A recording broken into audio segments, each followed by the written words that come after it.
The following is a feature presentation of our nation's sports show.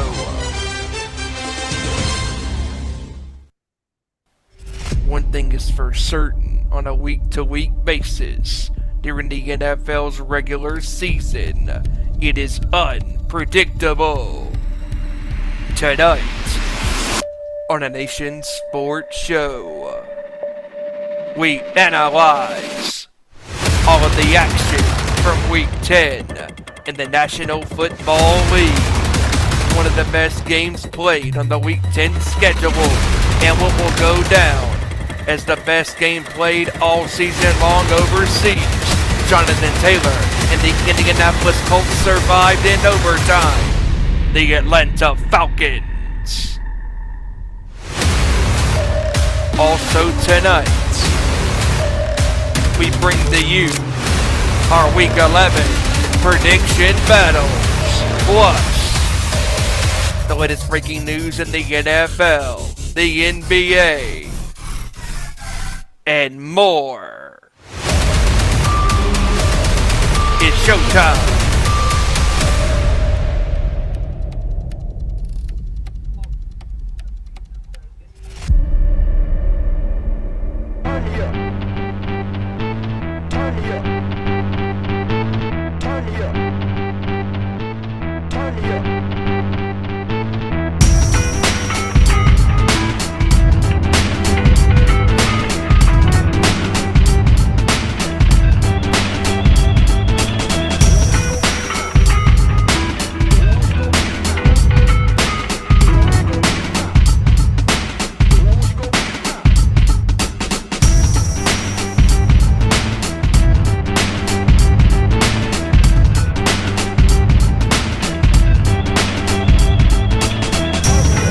Good up to the court, talking all that is sport, breaking down the latest news, scores, and more. Welcome to our Nation Sports Show.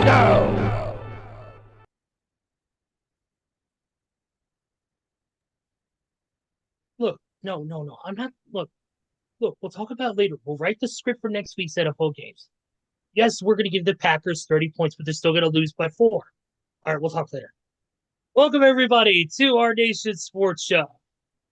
And no, this is not the WWE where we write a script for everything, because if we did, this show would absolutely suck. We are here live with you, unedited, uncensored, and ready to rock and roll. I hope you guys are too. I'm Ezra Vickery, and man, we got a jam-packed show for you today. There's a lot to get into, so let's not waste any time. We got a lot of NFL discussion. Week 10 in the books. Week 11 coming up. Holy shit. We got a lot to get into as far as that goes. Got some NBA news to need to do, including some firings on the executive side of things in a certain franchise. We're also going to get into the scandal going on in the Major League Baseball world as well. That could cost players some significant jail time. We'll find that. We'll get to all that in just a second. But the way you can interact with us right now is at _Sports Show on X. Everywhere else is our Nation Sports Show, including YouTube, Facebook, and Instagram. Join us we are here live on YouTube most Tuesdays, schedule pending, 7 p.m., 4 p.m. Pacific time, Eastern time, Pacific time, on the YouTube channel here. We love to hear your comments. We love to see you guys in the chat. Like, subscribe, and share. All the good stuff, as our boy Xavier Woods likes to say. By the way, I hope your boat still sinks. With love, Adam Pierce. But let's get to the crew we have tonight. And joining us this time from home, instead of joining us from his job, is the king of the Alabama Crimson Tide and the man whose Washington Commanders need a lot of things. They need new players. They need anger management courses for a few of them. Ladies and gentlemen, JT himself, Joey Thornton, is here. What's up, my brother? What's going on, guys? Hope everybody's having a great Tuesday. And if you're like the three of us in our respective areas, I hope you're staying warm because it is cold as all get out outside. Yo, At least I know it your is where camera I is am. frozen. Whew. Speaking of But cold, your yeah, camera's frozen.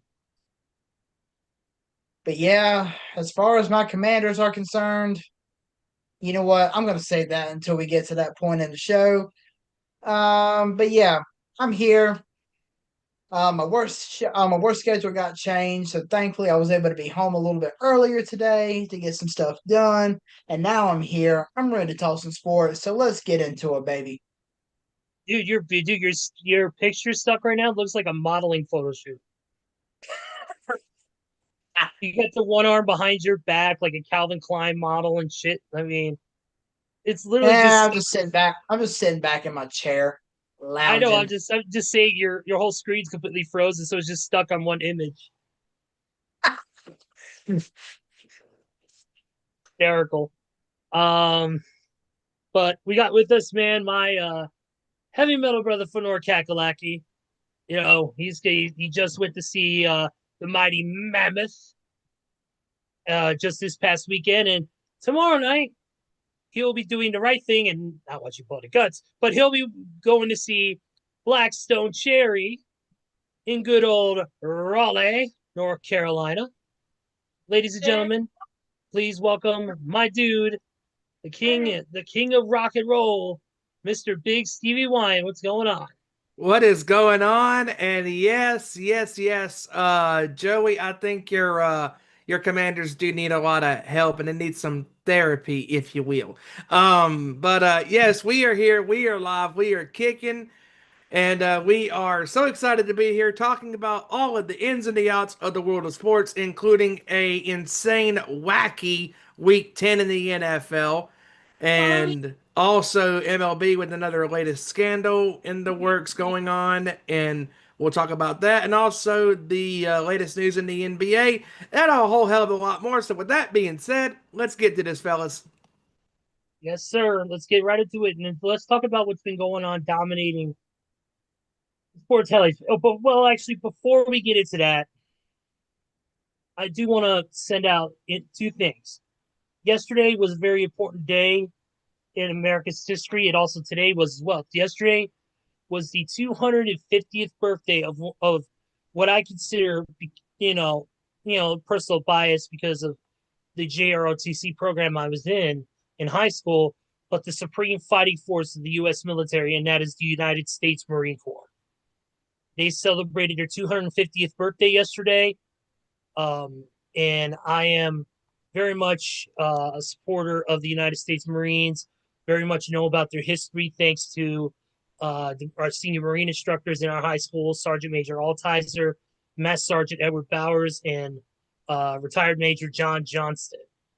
And the Marine, and we want to thank every single Marine, and say happy birthday to that branch of the military. In the immortal words of them, Semper Fi, do or die, hoorah! And also, speaking of hoorah, today is also Veterans Day, and we want to say a big thank you to all the veterans who put their lives on the line and put themselves out there to protect our freedom and to protect our freedoms. And freedom doesn't come free at all, but they do it for us. And we appreciate the hell out of every single military branch, every single person who signed on the dotted line and said, I want to serve and protect this country. And I definitely want to send out special thanks to guys like Tony Justice, Rodney Garza, and our good friend Trenda, who all served in some form in the military.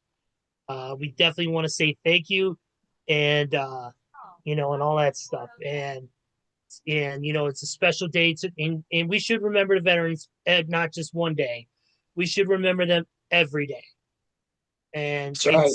it's an amazing thing to see. Today on the Pat McAfee show, Pat did the show live from Paris Island, which is one of the oldest Marine Corps training facilities in the entire world.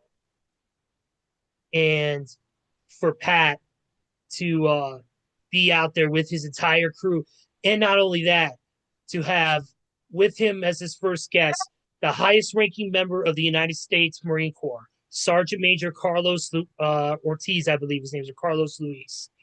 He's the highest ranking member of the United States Marine Corps, highest active member of the military. And he was there to talk about the history, to talk about what this day means, and even talked about his love of sports. He's a Dallas Cowboys fan. Oh gosh.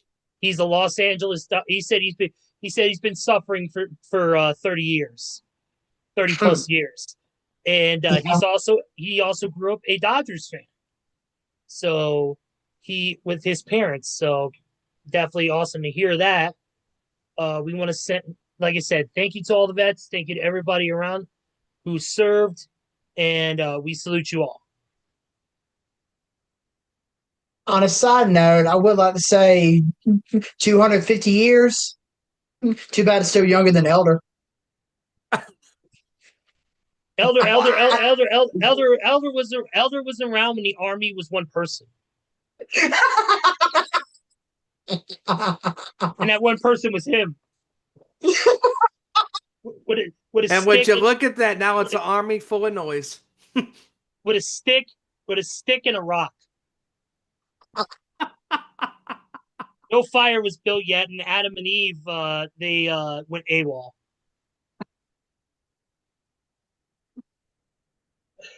But yeah, thank you for that. I honestly couldn't have said that any better myself. I mean, um, especially to all the veterans out there, I do want to say Happy Veterans Day. I mean, my stepdad, he served in the military when he was younger, and my current boss actually served in the army for quite a few years before um he decided that he was ready to move on. So yeah, there are definitely a lot of people to thank when it comes to serving in the military, and we cannot thank all of them enough for everything they've done for this nation. Yeah, Yes, and I had an uncle who was not only a pilot for 30 years, but he was also a veteran, and God rest his soul, but he was a veteran. And I mean, I've had several members of my family that served and went to battle, yep, and it like these men and women that put on those uniforms, that go out there, and that there are those that are still fighting to this very day. There are those that fought and survived, and unfortunately there are those that did not make it back home. And no matter what day it is, no matter where I'm at, if there is a veteran that is in my presence, I always make sure that I shake his or her hand and thank them for their service, because without their contributions to our country, we are nothing as a nation. We are nothing as a society. We are nothing as human beings. They should be honored every single day, not just on Veterans Day and not just on Memorial Day. Like, obviously, those are two very important days in our calendar's history of our world, but every day we should be thanking veterans every single day when we come across them. absolutely, man. And yeah, my aunt's second husband, who happens to be my uncle-in-law, he served, I believe, in Vietnam, and he did 2 tours of Vietnam. He worked, I believe, he was either Army or Marines. He definitely did that too. So definitely want to send out a thank you to him, even though he's no longer with us too. He had passed on a couple years ago. So, but Yeah, definitely. What's up? Vietnam is where my stepdad served. Yep, my uncle-in-law served the same. But once again, one more time, thank you to the vets. We salute you, and we hope you all enjoyed, especially all the free benefits today from all the restaurants and different locations and all that wanted to make sure that you're taken care of. So definitely thank you guys. Yes. All right, let's get to the sports news, shall we? Let's get to the sports world, and we're going to start off with the scandal in Major League Baseball. Man, this came out in just an absolute wildfire.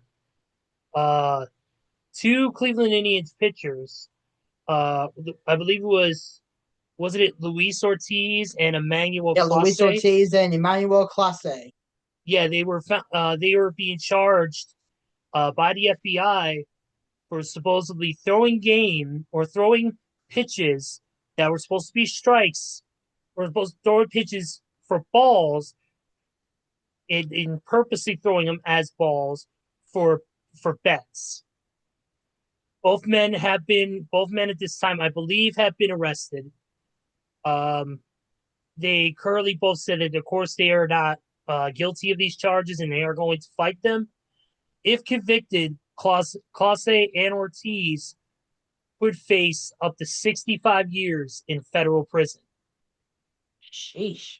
I mean, this is a damning scandal. If this when this goes to court, and if they are found guilty, because this right here is going to slam the alarm on the world of betting in the world of sports, especially prop bets, because you can bet on any aspect of the game. Now, not just the final score, not like how many balls are you going to throw, how many strikes are you going to throw, how many home runs are you going to hit, how many people are going to be left on base, like all these little ins and these little outs. Like it's gotten ridiculous.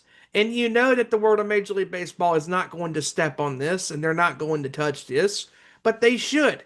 And not just the world of baseball, but I think the NFL needs to step up and do something about this, because you have everybody out there that is betting on anything and everything just to make a buck. And and you especially you can't do it in your own sport, let alone your own team. And you would think that every athlete in the NBA, the NFL, the Major League Baseball, that these guys would understand the cruel hand of fate that they're playing with. Because if they get burnt, they're done. And you would think that these players would learn, but unfortunately, they never will, because gambling is a very bad addiction. And in a lot of cases, in a lot of states, it's illegal. It's legal. And in a lot of cases, you can make the argument that it's a legalized addiction. And it's up to you to know when to stop. I mean, like if you are out gambling, that's why they always make sure to say on those billboards and those magazines and commercials, please gamble responsibly. But unfortunately, sports athletes especially do not know how to gamble responsibly. No, sure don't. And think of how many athletes we have seen get banned from their various sports over the years because of gambling. And it honestly hasn't been just players, it has been coaches, it Hmm. has been team officials. Heck, it's even been referees. Absolutely. That I mean, who can forget? I cannot remember this on the referee's name, but Oh, he got I know who you're talking about. You're talking about the gentleman who got um suspended and went to prison for the famous scandal about 20 some odd years ago, when it came out that he was betting with the Lakers and Kings series. yes. What was that Tim dude's name? Tim God, what's his last name? What is his name? Tim. I know his first name is Tim. I cannot stand that when you get a name on the tip of your Tim tongue. Tim Tim Donahue. That's That's it. who it was. Tim Yeah. Donahue. That guy put the NBA in hot water, because he Yes, he came out and did. said that, oh yeah, I was, throwing bets on the Lakers and Kings series, and that scandal reared its ugly head because of Game 6, because that was the infamous game when the Kings got called for a multitude of fouls, and Donahue was definitely responsible for all of those calls. Either he was Yes, he indirect, was. either he was indirect, responsibility for making the whistle, or he was telling the official beside him, "Hey, call that foul on Mike Bibby or Chris Webber or Vladimir Divac, say, and I mean, just anybody, Stojakovic or Hito Turkoglu. I mean, just like Crazy. Divac and it or Doug Christie or any of these guys, or just like it was bad. And a lot of people don't have fond memories of that series just because of what Donaghy did.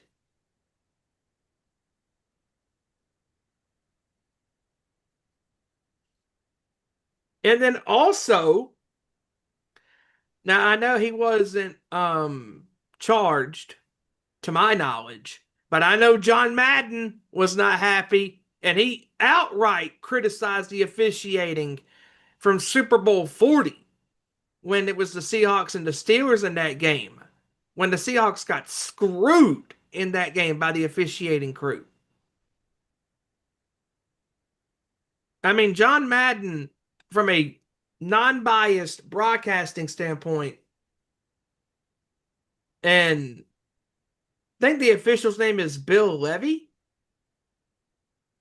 I think that was his name. Um, he was under scrutiny and under fire, rightly so, for basically fixing the game. And Seattle got screwed in that game. They had a lot of personal fouls called against them and false starts and pass interference and defensive holding, you name it. And just, you could just tell from watching that game that there were some shady shenanigans going on.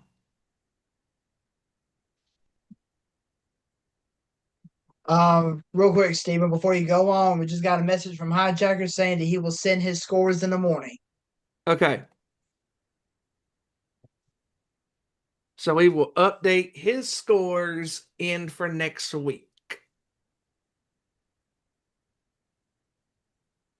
And also what we'll do with that next week is we will give his scores on the air that way for those that, don't know his scores, and we'll call out his scores next week on the show. Slacker.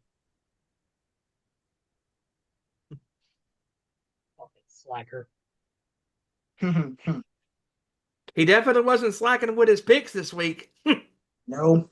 Oh yeah, we're gonna get to that. We're gonna get to that pile of bullshit in a few minutes. But speaking of piles of bullshit, let's talk about the Cowboys. No, we're not there yet. Too soon. Oh no, wait. Let's talk about Green Bay. Oh wait, we're not there yet. No, we're not there yet either. Oh, wait. You talking about dumpster fires? Let's talk about this dumpster fire. And finally, the Mavericks fans got their wish. That's right. Nico Harrison is history. Yep. A 10 o'clock meeting was called in Dallas where Nico Harrison was informed that he would no longer be needed in Dallas. And we have two key replacements here that are taking over. I believe one, his name is Michael Finley, who used to play for Dallas. Yeah, he used to play for the Mavericks. And Yes, he He did. was a part of those teams with Steve Nash and Dirk Nowitzki for years. And then he went on to play for the Spurs. Yes, Yep. he did. And also Matt Riccardi will be joining him as the new head. They will be sharing the role of the head of basketball operations until they find a permanent replacement.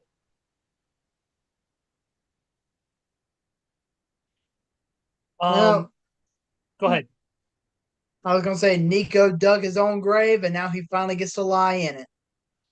Exactly. Yeah. And with a record of 17-28, that's not going to do you good because after No, it you is not. traded away your best player on offense in Luka Doncic last February.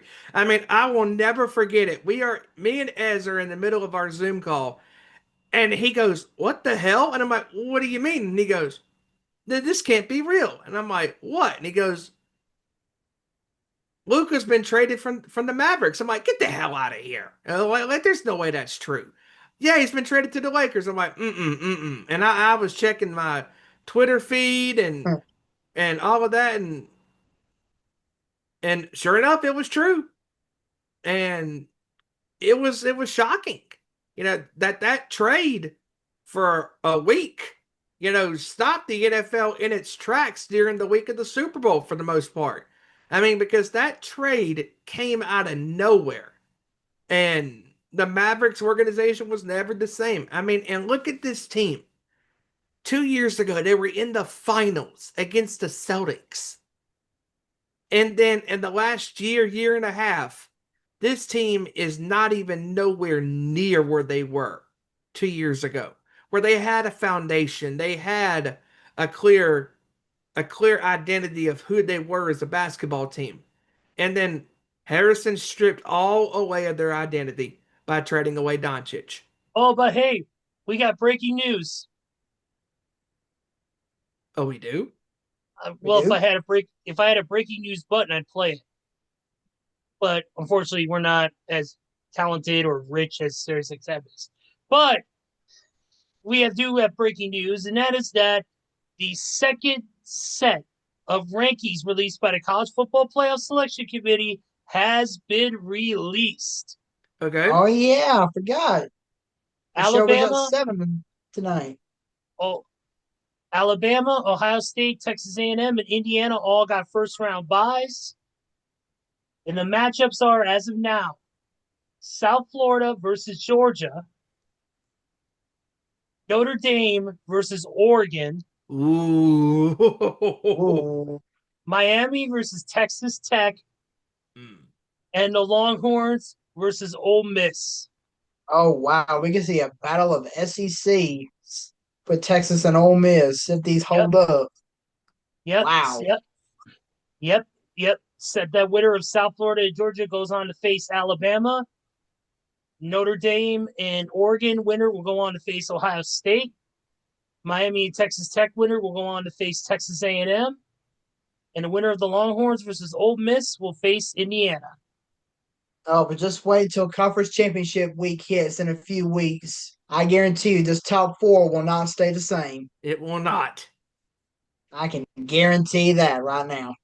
Yeah, and dude, I mean, I can't say enough good things. I've only been watching college football on the regular because of mainly our boy, one of our favorite announcers, Mr. Joe Tessitore, who calls out ABC games. But thanks to the ridiculous bullshit known as YouTube TV and Disney, I can't. So I've been watching a lot of the Fox games, and one of the Fox games that shows a lot is Indiana. That team right there is going to be a fucking destruction machine. Those guys are unreal. That team has got everything. Yeah, but they And sure struggled this past weekend. oh yeah, there's no doubt they did against a team that they should have easily handled. But it is what it is. Well, that was just broken, so we Yeah, it found is that what it out is. on ESPN. Going back to Major League Baseball, there was a couple other news breaks I wanted to get into, a couple other news notes. Congratulations are in order for the NL and AL Rookie of the Years. The AL Rookie of the Year went to Nick Kurtz of the Athletics, and Mr. Joe Thornton is happy because Drake Baldwin took home the NL Rookie of the Year for the Braves. Yeah, Drake Baldwin, he was a playmaker for us this year. We were happy to have him. Yes, congratulations to both men on those honors. Let's see real quick. Cubs announced today that their mainstay, Kyle Hendricks, will be retiring after 12 seasons.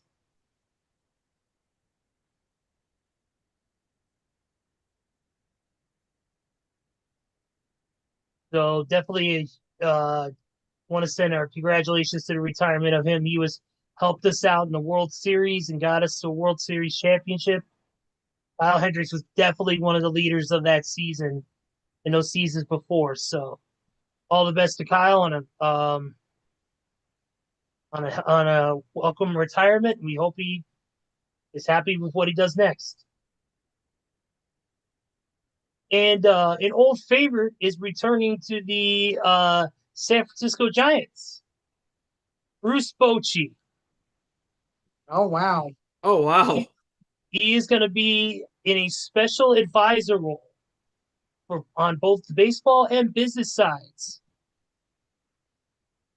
Oh, I will say, speaking of baseball, since we are talking about baseball, um, my Atlanta Braves have named our new manager for this upcoming season.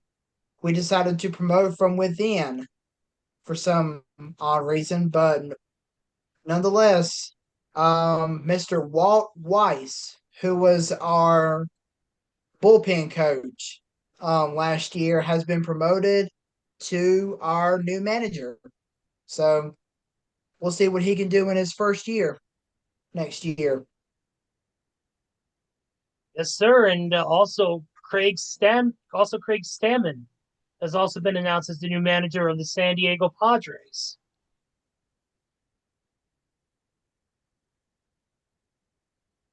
I'll tell you one coach who the Braves need to bring back now that he's no longer the manager of the Angels, and that's Ron Washington. I would love for us to bring him back because when he was our third base coach slash hitting coach, oh, we were smacking the ball all over the field. Mm-hmm. I would love to see him come back. Oh yeah, absolutely. And then you said you talked about the NBA earlier. You mentioned about, of course, the Nico Harrison firing and all that. Let's get into some NBA news. And of course, a lot of these reports come from Chicago's own ESPN reporter, Sham Charania. Definitely want to credit him on a lot of these. Phoenix Suns guard Jalen Green will be reevaluated 4 to 6 weeks with a right hamstring strain.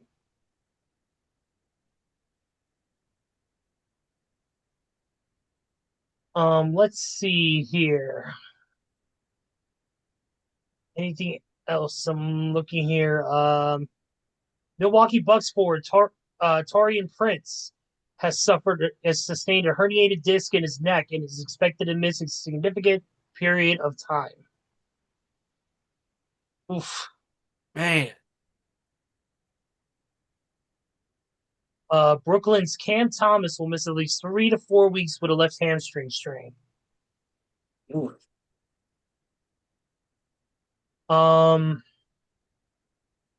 Let's see what else.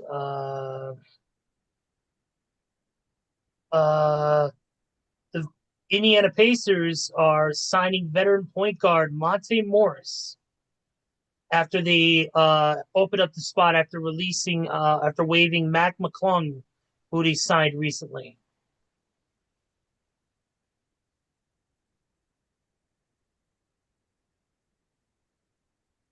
LeBron James has officially been cleared for contact baseball activities. It will be reevaluated in 1 to 2 weeks. That stop is ramping up 5-to-5 action at this point.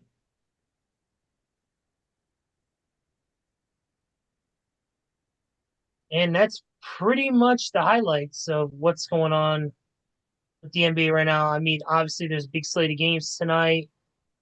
I don't, or it could be, I don't know. I'm not. Celtics try play to the keep- 76ers tonight. That's going to be a decent matchup. Raptors And take Joel on. Embiid will not be playing in that game due to right knee soreness. Yep. Raptors play the Nets in just a few minutes, or just a minute or so. Grizzlies take on the Knicks, like you said. Celtics and the 76ers. Warriors and the Thunder. Pacers and Jazz. And Nuggets and Kings all play tonight. Some of those games will be on NBA League Pass. Some will be on Peacock and NBC. Check your local listings and the streaming sites for more information. Also want to send in a sad note. Former All-Star guard Michael Ray Richardson has passed away at the age of 70 years old. He played for 3 teams in his NBA career and was a standout player in the 1980s, including the New York Knicks. Unfortunately, his career kind of came to an end when he was banned from the NBA for life. I don't remember what the situation was off the top of my head. But he was originally banned for the NBA for life.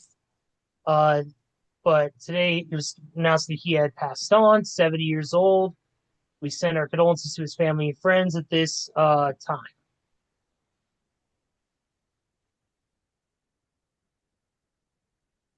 Also, one other injury note: Grizzlies player Brandon Clark will be reevaluated in 6 to 9 weeks to return due to after having arthroscopic procedure to relieve right knee synovitis earlier this fall.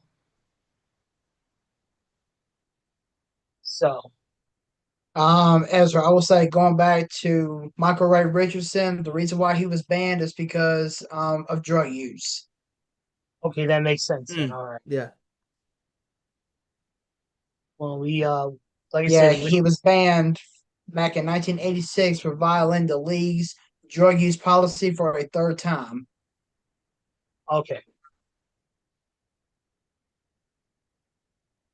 All right. So that's the issue at hand. Okay.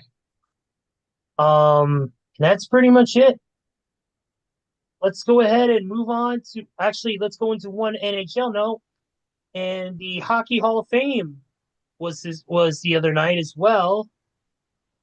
And definitely want to send out congratulations to all 8 new members who were inducted into this class. That includes right here, according to this list, we have inducted. It was legend Jumbo Joe Thornton, Zdeno Chara, Alexander Mogilny, Jennifer Bottarelli, Brianna Decker, and the last player in the player category, Blackhawks great Duncan Keith. Jack Parker and Danielle Savago were enshrined as builders. And congratulations to all them guys. Thorne was a member of the San Jose Sharks. He spent 14 seasons winning a scoring title and the Hart Trophy as a league MVP. I mean, what can I say about Ducky Keith? I mean, multiple time NHL Stanley Cup champion, one of the best defensive players in the history of the game. Just an overall big beast of a man. Hit in the mouth with a puck, lost his teeth, and still fucking kicked it. It still came in there and absolutely destroyed it. He was a part of those legendary teams with Kane, Taves, Hossa, Seabrook, Dustin Bufflin, and all those guys. It was definitely awesome to see him finally get the just due that he deserves. So congratulations to, and of course Zdeno Chara. I mean, what can we say about Zdeno? I mean, that dude is a fucking. I believe he is. If I remember, he is a Bruins legend. The man is absolutely one of the best to ever do it. Actually, he is. Yeah. He competed at 3 Olympics and 7 World Championships. But just an amazing, amazing player. But outside of that, guess what time it is? It is NBA time. We got a lot to Yes, we get do. into. How much do we got to get into? So much that my eyeballs are going to pop right out of my head and land on the screen like a Saw movie. Yeah, there was a lot that went down in the NFL over the weekend. Yeah. I mean, and we're going to get into the news as we also break these games down. So don't mind us if we go a little bit off track because there's going to be games and stuff. Obviously, we're going to get into next week's schedule as well. And we're going to do our pick segment, but we got to get into week 10 and we got to recap that. So we're going to have some news to cover on the way through. If we start off with do we have to start with this game? Yes. We cover everything on this show, Steven. You can't bypass this. Well, I will say before you can't bypass this like I bypassed NFL Plus to get YouTube TV to work for ESPN last night. I will say before we do go over the games, we do Yeah, just need lost my to point privilege. out that the NFL world lost a living legend just the other day, former Yeah, NFL Commissioner Paul Tagliabue.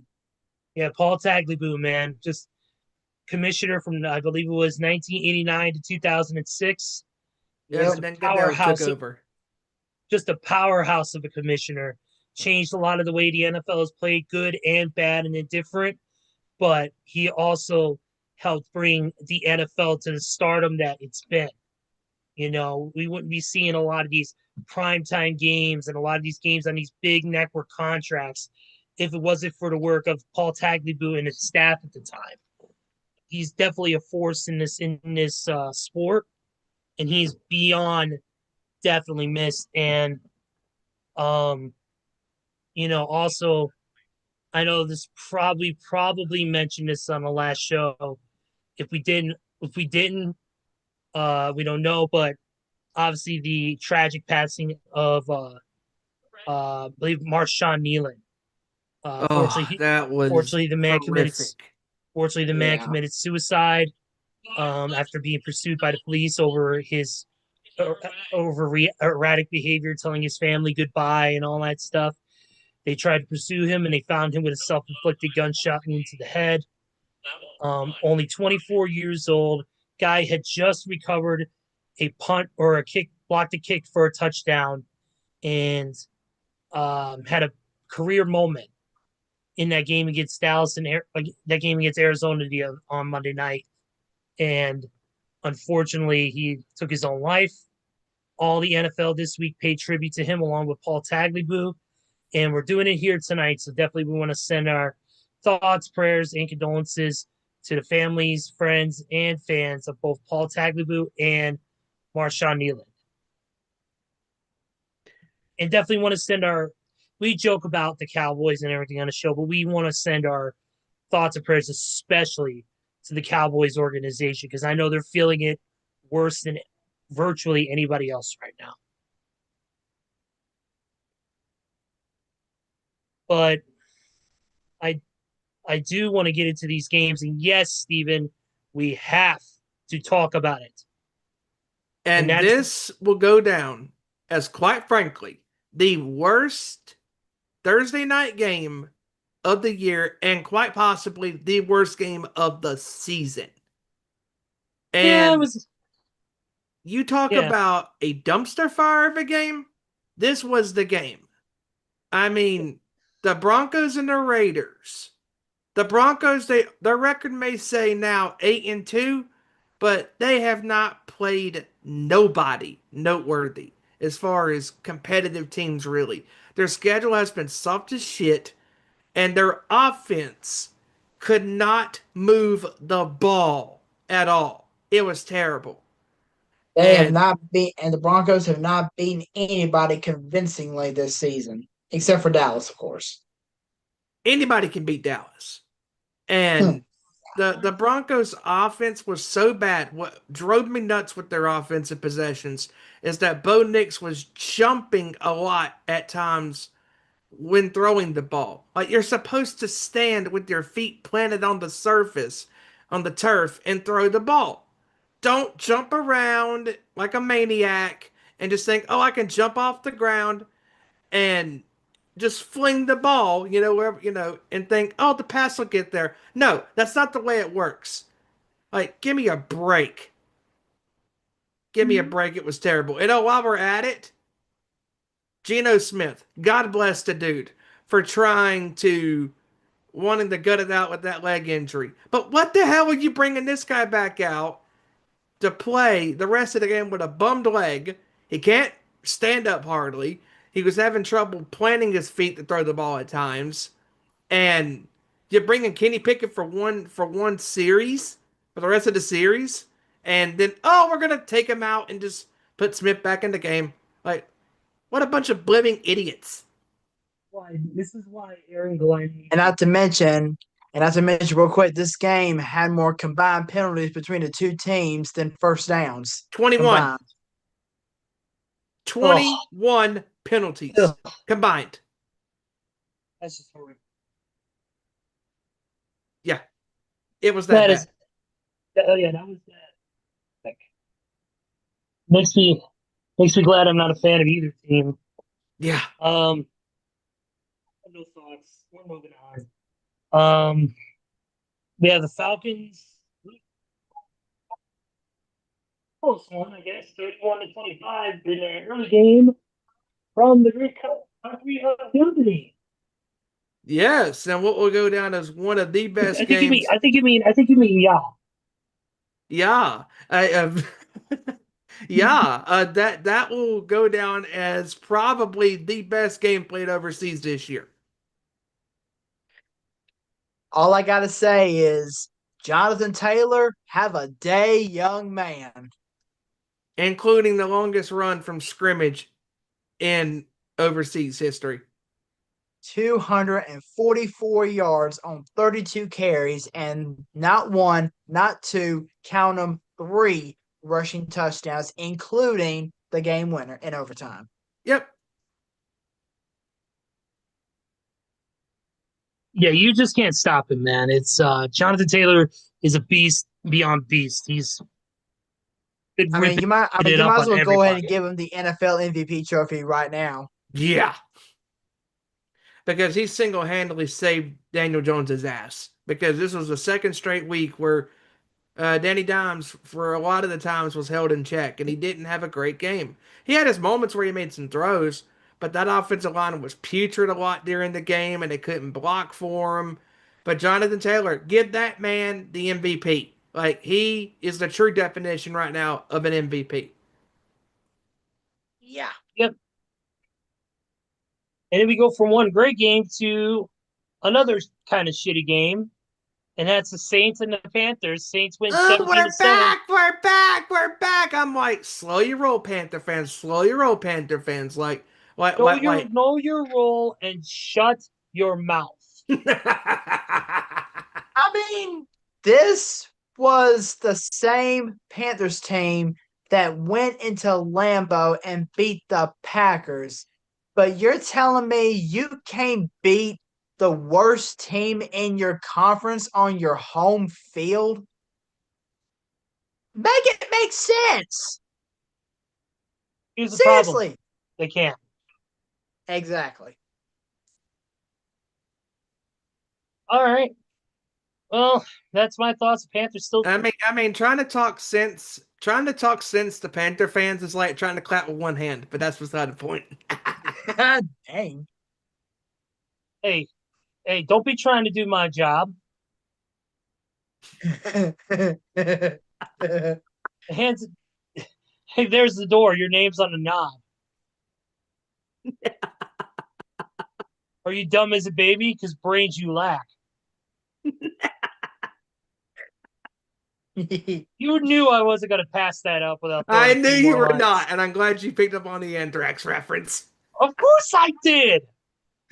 I had this. That's like giving me an Undertaker quote, not expecting me to finish it with "You will rest in peace." Yes. Give me a break. Uh, Speaking of break, I wanted to break several of my receivers' fucking hands for not being able to catch the ball, but the Bears were able to pull it off, 24-20. It was not a pretty win by any means, but I'm never going to apologize for a win. A win's a win. The Bears were able to get it done against a game Giants team. Very game Hey, Giants team. speaking of which, at least that was the loss that finally got Brian Daboll out of a coaching job. Well, here's the problem with the past two wins. The Bears beat the Commanders, broke them. Now players are getting suspended and fucking throwing temper tantrums at refs.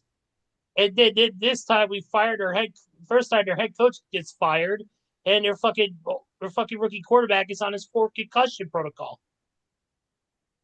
Yeah, that's what's crazy too is Jackson Dart was ripping us apart for that quarter. Once we got him on the first series or two, it seemed like the offensive line started to get things together, and our defense could not stop a cold, especially on the deep routes when he was throwing those deep balls to several of his players. Man, he was connecting, and they were going for big yardage, and even himself was running in for touchdowns, running past us.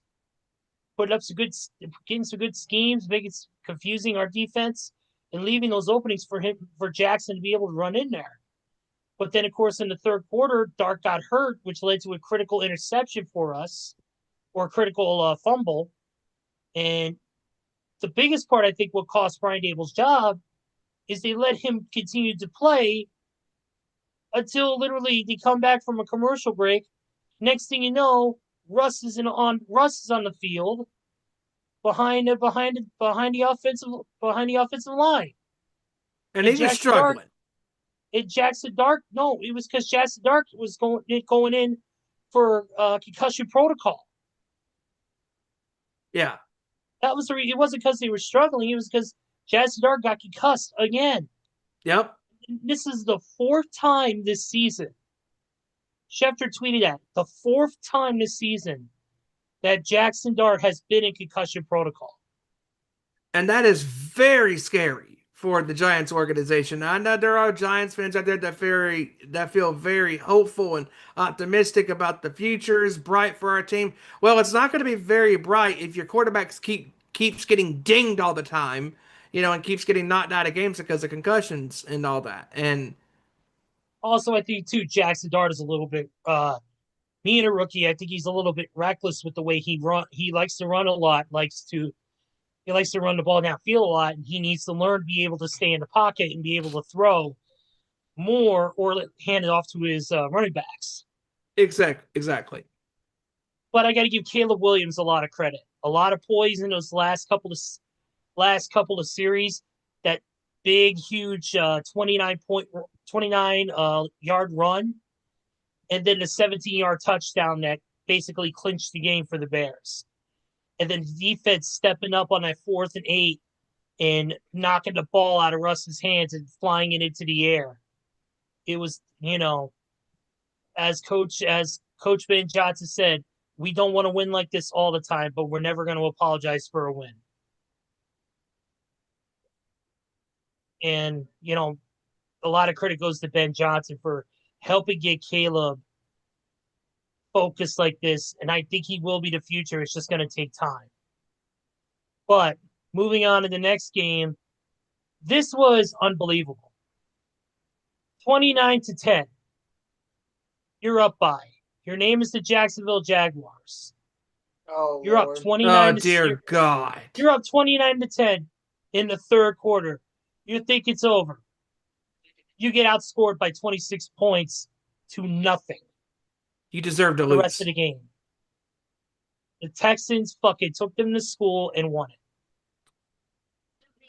The thing with this game that drove me nuts following this game's conclusion is this is why we cannot take the Jacksonville Jaguars serious as a team.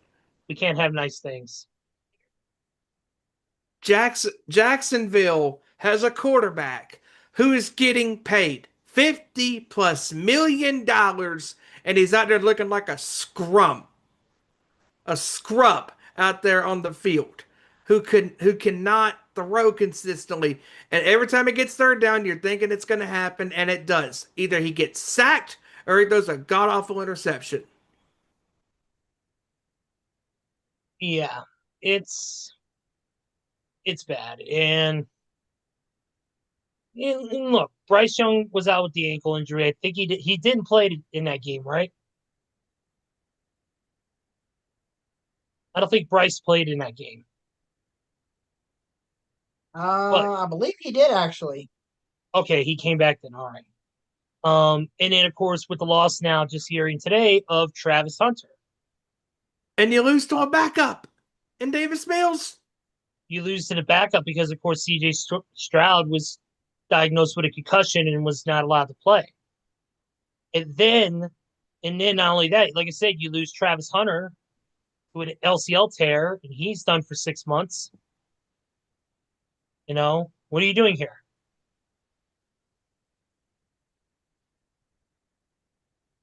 Speaking of what are you doing here, it's time to ask the Bills that fucking question because it got beat by the Dolphins 30-13. Yeah, what the hell was that? What the living fuck was that? I'm sitting there, my jaw's on the floor, literally going, what in the living fuck universe am I in? Where the 3-7 Dolphins, with the coach who looks like he just got done coaching high school football, whose quarterback has had more concussions than Mick fucking Foley. His brains are probably like a pile of scrambled eggs, and freaking somehow they're able to beat the former Super Bowl contenders and a quarterback that could be one of the greatest of all time in Josh Allen. Insane. I don't get it. I don't I get it don't at all. get what went wrong. I mean, clearly, this Bills team, and I don't want to believe that this is going to be a complete, you know, on a week to week basis where they're going to be struggling. I think this was just a bad day at the office, but you can't have games like this because the Buffalo Bills right now are looking up at the New England Patriots at the top of the AFC East. And the Buffalo Bills laid a massive egg against the Dolphins.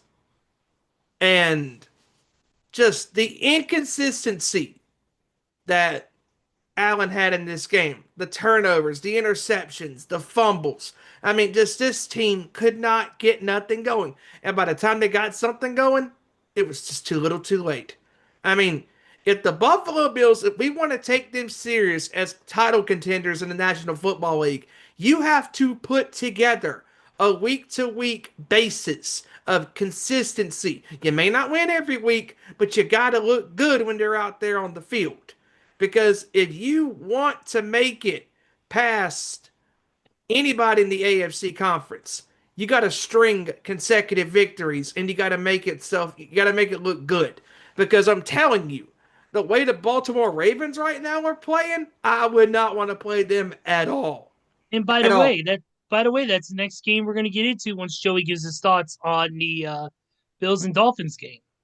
Just complete garbage the No, way by the they way, played you this game. by the way, you may not believe the Bills, but do you believe in Joe Hendry? Yes. Indeed, I do. Maybe we'll find out this Friday. We'll talk about that after the show's over. Um, but what are your thoughts on the Bills Dolphins game, Joey? Hey, what can I say? Even a broken clock is right twice a day. Yep, absolutely. We've I seen mean, crazier shit. it's pretty much all I can say. I mean, I Josh mean, Allen, he definitely did not have his best game, including doing something that he hardly ever does, and that is throw an interception in the end zone. That yeah, hardly ever happens. yeah. It was just a bad day at the office for It Josh. was just It it was happens. just a bad day for Buffalo fans. Yeah, And unlike the Commanders, you cannot say injuries are a concern because Buffalo has nowhere near as many injuries as these other NFL teams. nope. Nowhere near it.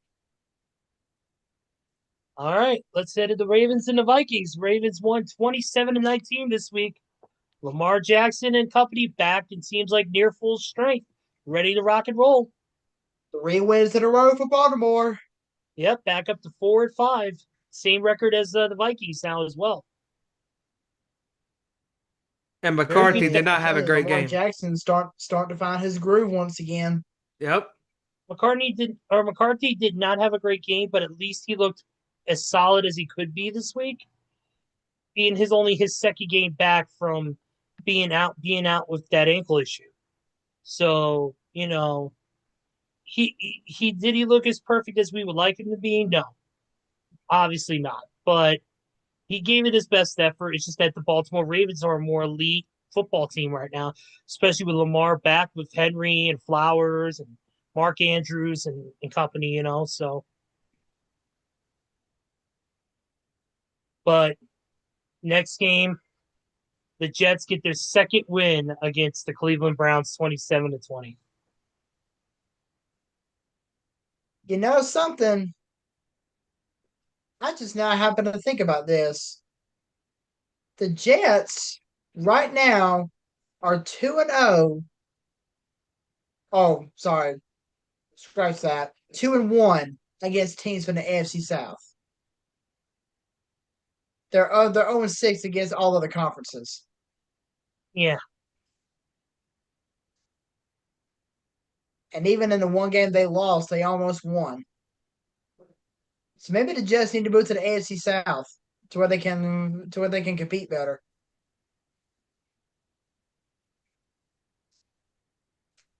It's just a thought.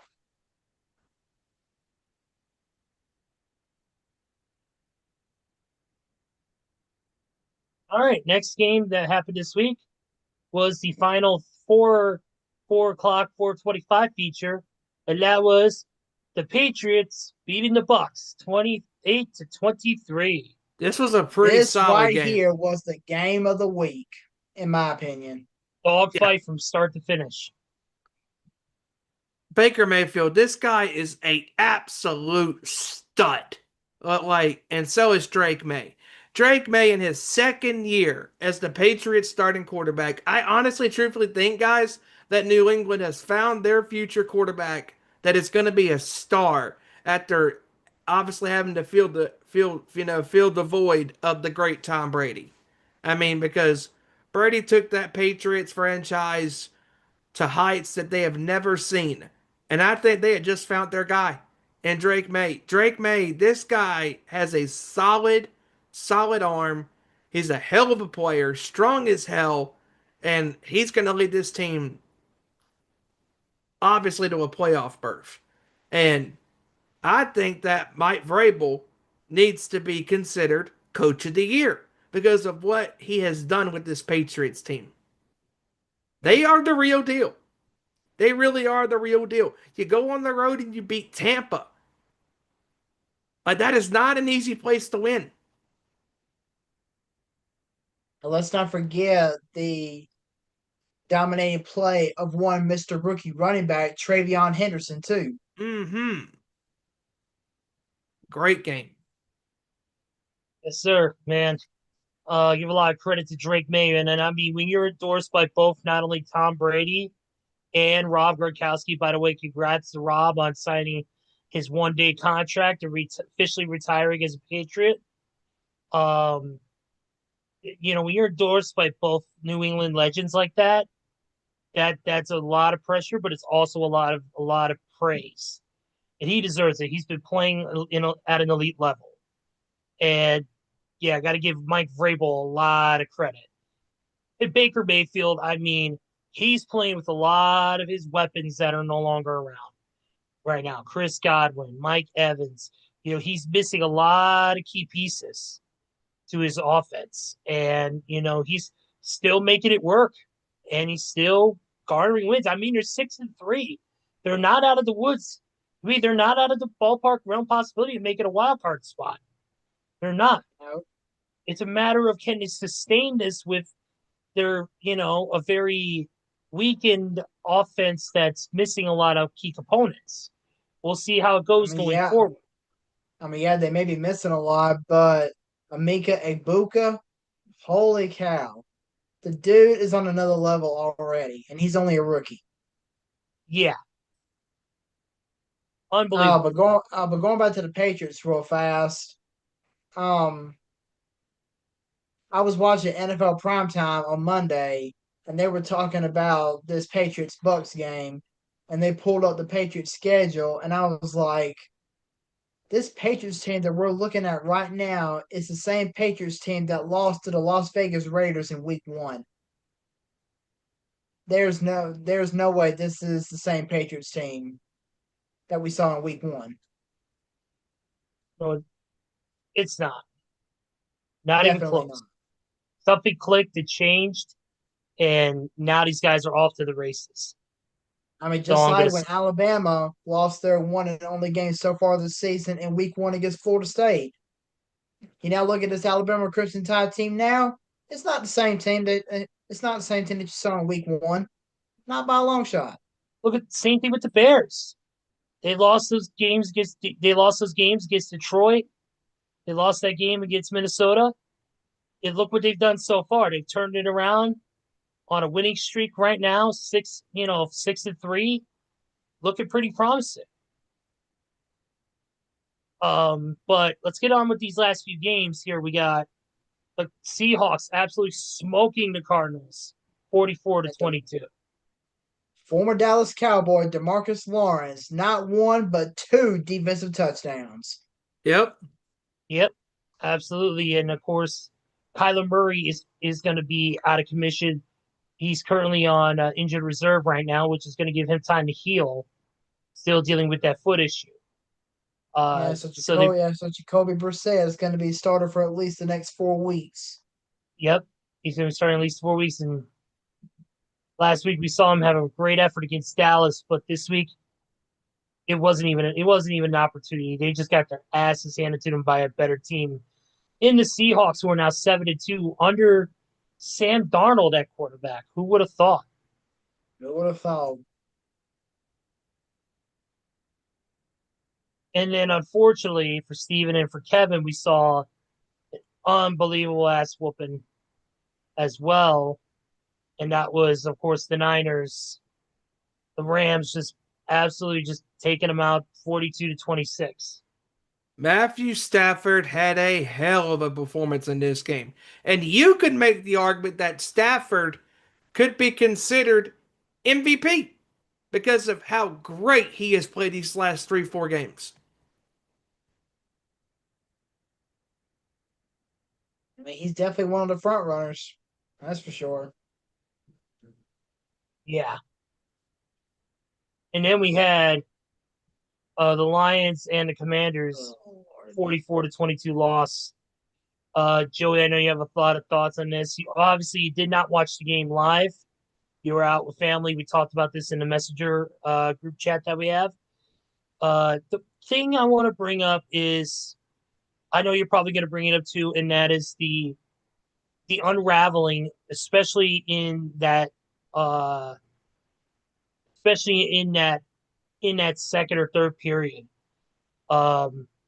With the issues with Kinlaw, the issue with Deron Payne, absolutely trying to wall up Mavra St. Brown, and of course just all that stuff that went down where Deron Payne is now suspended for one game because of physically throwing a punch.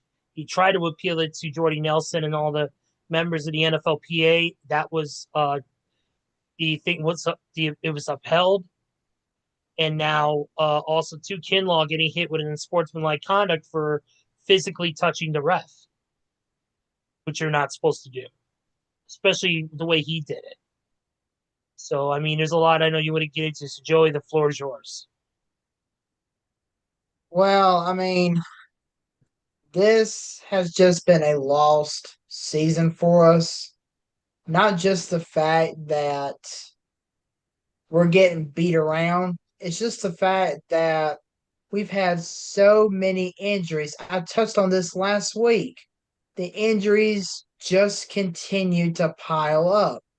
And now I didn't even know this until I read it earlier today, but our second round pick, cornerback Trey Amos, is now going to be out the rest of the season because he either broke or fractured his fibula in the game Yeah, on Sunday.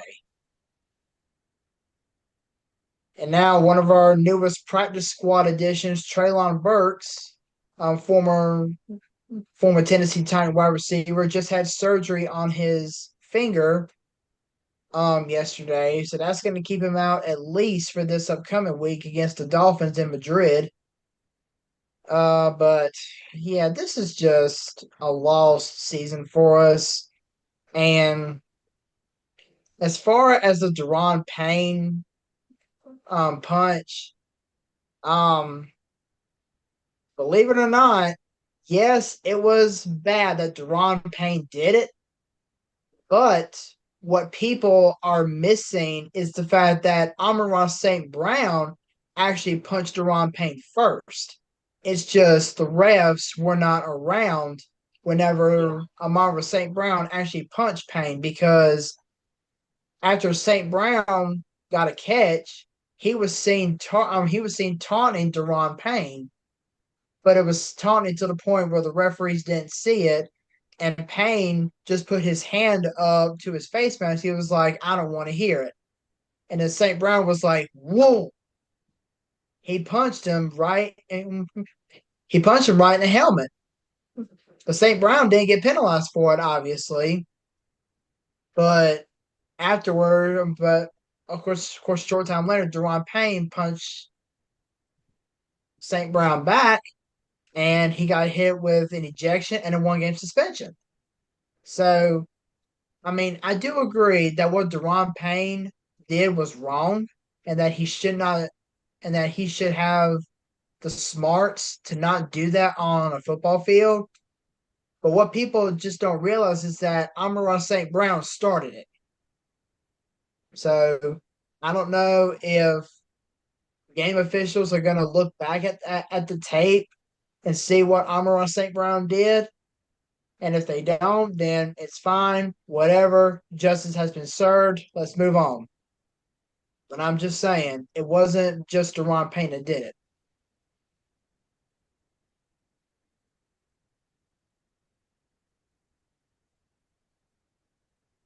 And that is the State of the Commanders by Joey Thornton next week. Next week, we'll have a rerun because the way it's not looking too good. I hope for better days, but we'll see. Moving on to the Sunday night game, and that is the Chargers beating the Steelers 25-10. And another team that is in disarray is the Pittsburgh Steelers and Aaron Rodgers. I mean, Father Time is catching up to this guy very rapidly. I mean, for the last several weeks, his passing consistency has been very up and down. And the defense, who went from looking like world beaters, causing 6 turnovers against the Colts last week, and then this week, they can't cover nobody to save their lives. I mean, it was a very bad day at the office for the Steelers. And again, if you're the Steelers, you cannot give the Ravens life, and they have. And the way this Steelers team is playing, I want to play them. Like, they're beatable. They're very beatable.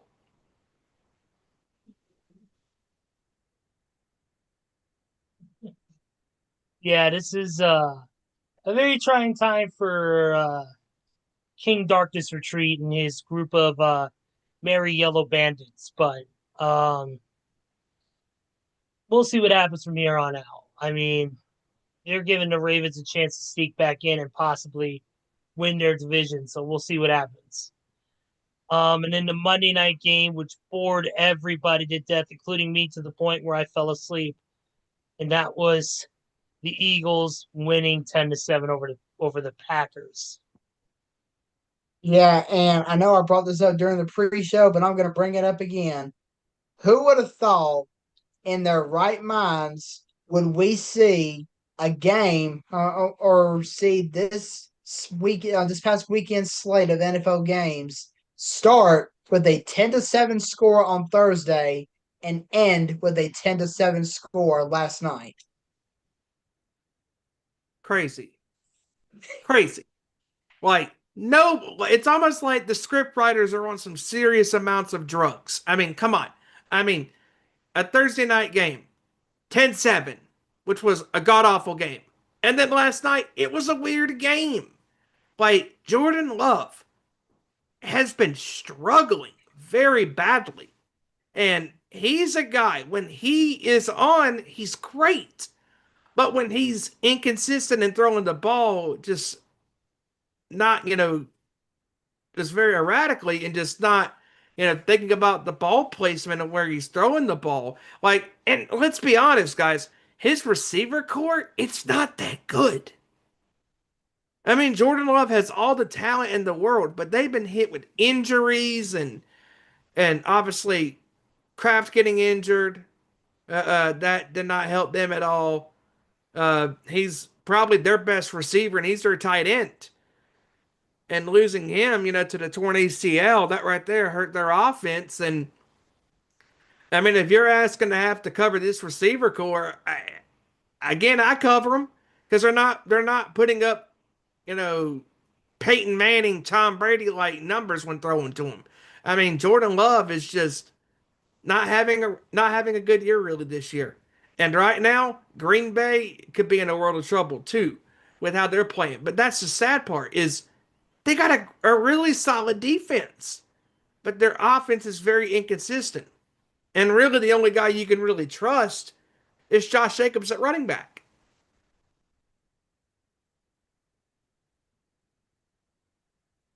Yeah. Just Yeah. look, I'm happy Green Bay lost because now we're tied for first place. So yeah, shit happens again. Fuck you, Packers. Thank you for gifting us the gift of a first place tie. We'll take it at this point in the NFC North. So Too bad it can't be a super tie. fuck you and your super Yeah. tie. Marks, you suck. All right. We covered those games. Now, ladies and gentlemen, we're going to cover the games in just a minute for this week. But Joey, I believe you have some stats for us. Oh, indeed I do. Once again for the third straight week, Hijacker just continues to dominate.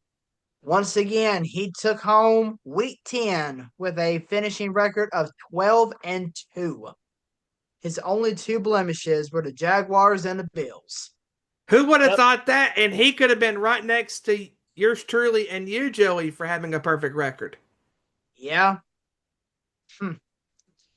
But finishing in a tie for second are me and Kevin with records of 8-6.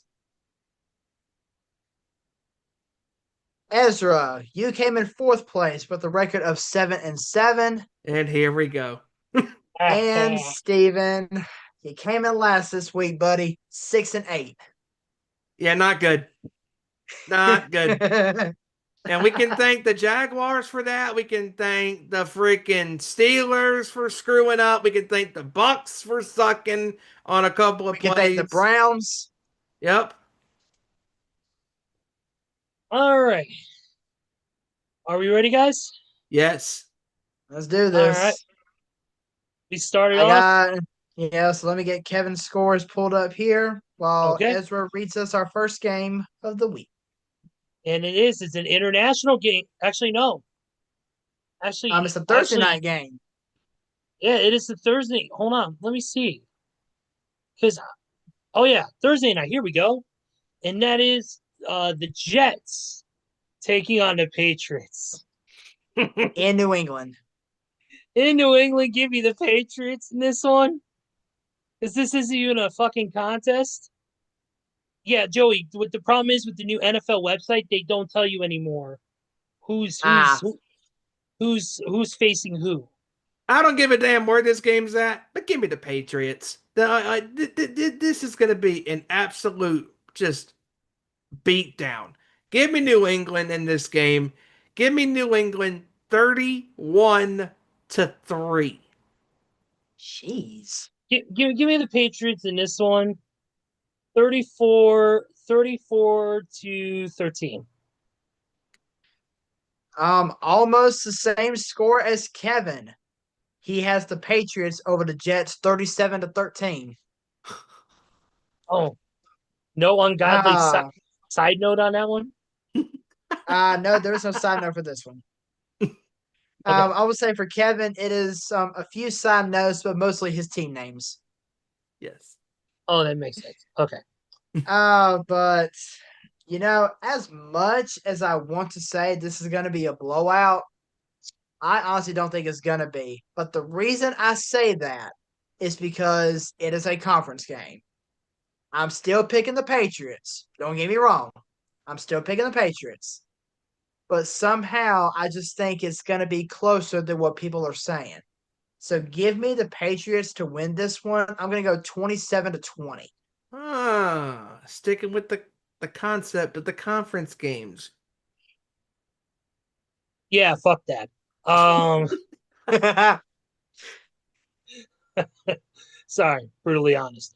But next All right, game but is yes, now our final international game, this one taking place for the first time ever in Madrid, Spain. And this is probably going to be a wacky one, too. Yes, it will. It's the Commanders and the Dolphins. Oof, what the hell? I know. This will put you back to sleep instead of waking you up. Yeah, I hate to say that about my team, but it's the truth. You know what? I'm going to give the Commanders in this one just because I think the Dolphins still are complete, absolute, horrific, undeniable, 100% money back guaranteed bullshit. Tell us how you So really feel. they are. You got a coach that looks like he just got done coaching Pop Warner, who probably is probably on the sexual predator list with our luck. So fuck my Anyway, life. what's your score? My score is I'm living in hell while watching this game. 6.6.6. How about that, motherfuckers? Score hell, Earth 0. Yeah, pretty much. Earth on hell. But no, I give the Commanders in this one 20 to 13. Oh. Yeah, I'm gonna give it get a little close, but I think Commanders are just gonna squeak by and win this one. Yeah, I'm gonna go with my Commanders as well. I think it's gonna be one of those low scoring games. So I'm gonna take my Commanders though. I'm gonna take them 16-10. Yeah, I'm thinking around the same ballpark. Give me the Commanders in a low scoring affair. Give me Washington 17 to 13. That was my original score pick I was gonna go with, and then I changed it. All right, and then Kevin has the Owie Wowie Commanders over the Miami Mermaids 20-17. You mean the Miami Minnows?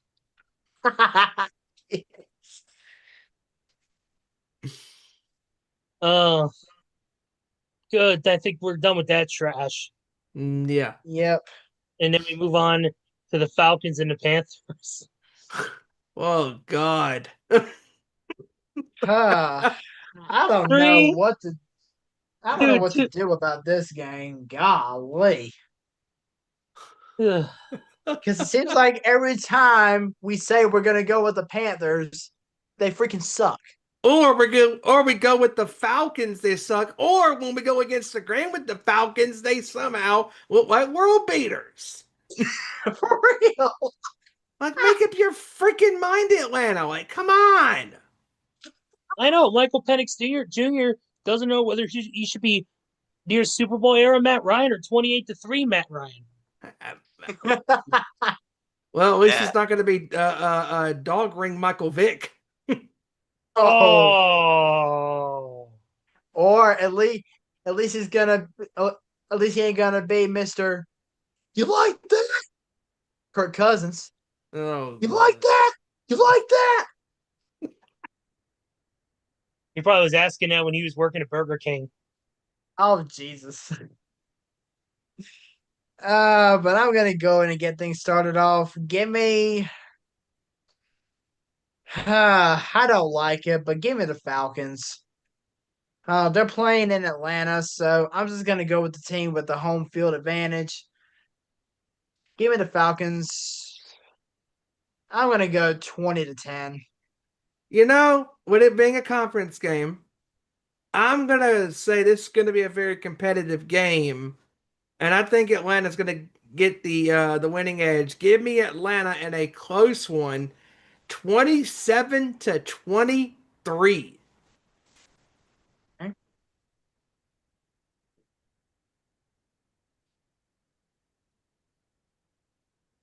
Uh, I didn't even pick a winner in this because I don't even know. Give me the fuck. You know what? Give me the Falcons in this one. Oh, I don't feel comfortable about this. 23. Give me this one 23-21. Mm, okay. Yeah, and Kevin has this game going into overtime. Okay. He's got the Falcons over. He's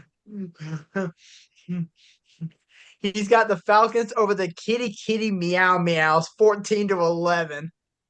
I thought I had faith in humanity, and then I just heard that score. By the way, Yeah, congratulations. 14-11 in overtime. Oh shit. By the way, congratulations to Jasper Troy, the brand new WWE Men's Speed Champion. Nice. No surprise there. But I'll tell you one thing. This game coming up, woof. Ezra, do the honors. Sorry, Joe Hendry's on my screen. Uh, Oh, you're good. uh um, yeah, this is a tough one. This is the Buccaneers and the Bills. Mm, mm, mm, mm, mm, mm. Both teams at 6-3. And the game is in Buffalo. Man. I'm gonna get things started off with Kevin's score. He actually has the Bucks in this one, believe it or not. Whoa. But check out this score though. He's got the Bucks over the Bills 42-40. Look at that. That's actually a good score. I like that. That's a really good score. And I mean, I get why he would want to swing that way with that prediction because, I mean, Buffalo has had some major eggs they have laid in this season so far. But, you know, this, like, if, let's just hypothetically say, if Buffalo does lose this game, this could be a crippling loss for Yeah, Buffalo. this could be a crippling loss for Buffalo for sure. Not I would so say much some for, I would say so much as Tampa because you got Atlanta, Carolina, and New Orleans in your division. yeah. You can win So, that division with your you can win that division blindfolded with your hands tied behind your back. yeah. With that being said, I With don't Steven, it would think. just be with his hands tied behind his back. Yep. Um, I'm gonna go with the Bills. I think that last week was a fluke. I think that was just a No. bad day at the office. Um, I do think it's gonna be a close one. Give me Buffalo on a game-winning field goal, 38-35. Okay. 31-28 Bills.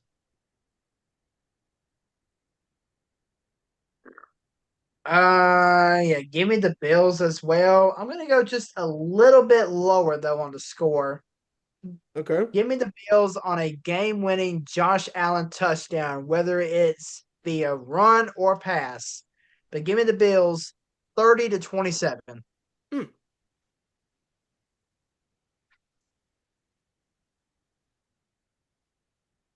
All right. Next game is the Chargers taking on the Jags. Give me the Chargers in this one. I think their defense is playing really good. Offensively, they're playing really solid. And this is just another bad week for Jacksonville. Give me the Chargers to pull away and win 30-17. Give me the Chargers in this one over the Tony Montana Cocaine Kitties. Uh, um, yeah, give me Chargers over the Jags in this one. 27-10.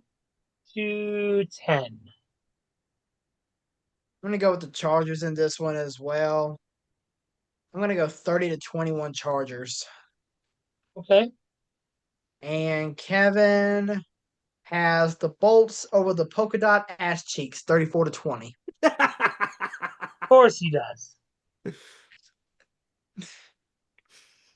Oh. All right. NFC North Showdown, folks. The Bears versus the Vikings. Oh my. Yeah, I'm gonna go and get things started off with Kevin's score. He's actually picking the Vikings in this one, or actually he's calling them the Vi Queens. Queens. Yep. He's going with the Vi Queens over the Bears, 27-26. Wow.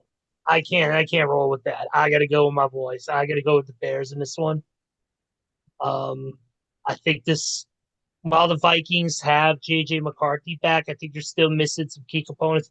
Yes, they have Justin Jefferson, one of the best wide receivers in the game, and all that stuff. But I think the Bears have been playing a lot more complete football, and I think that's what's going to be the difference.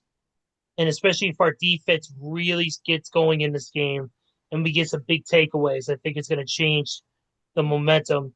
It's going to be close, but give me the Bears in this one.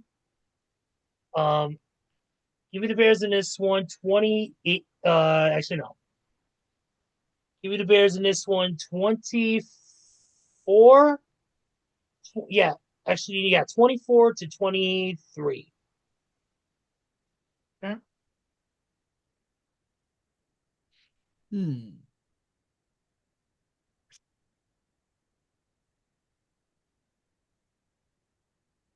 Oh man, this game is actually kind of tough. Because I mean, yes, the Bears are 6-3, but the Bears also have a bad habit and sometimes falling behind early. Yeah, And one of these times, I'm not saying if it's going to be this week or not, but one of these times they're going to fall behind early and they're not going to find a way to catch up, regardless of who they're playing. And with this being a conference game, I feel like this is going to be a tough one for Chicago. it is. It's going to be a tough one. We're not. We're. I think we're winless against conference opponents. Yeah, you lost to Green Bay and you lost to Minnesota in I think week we lost. one. Didn't we lose to Detroit as well? Yes, Yeah, so we're Yeah. winless against conference opponents. and that is not good.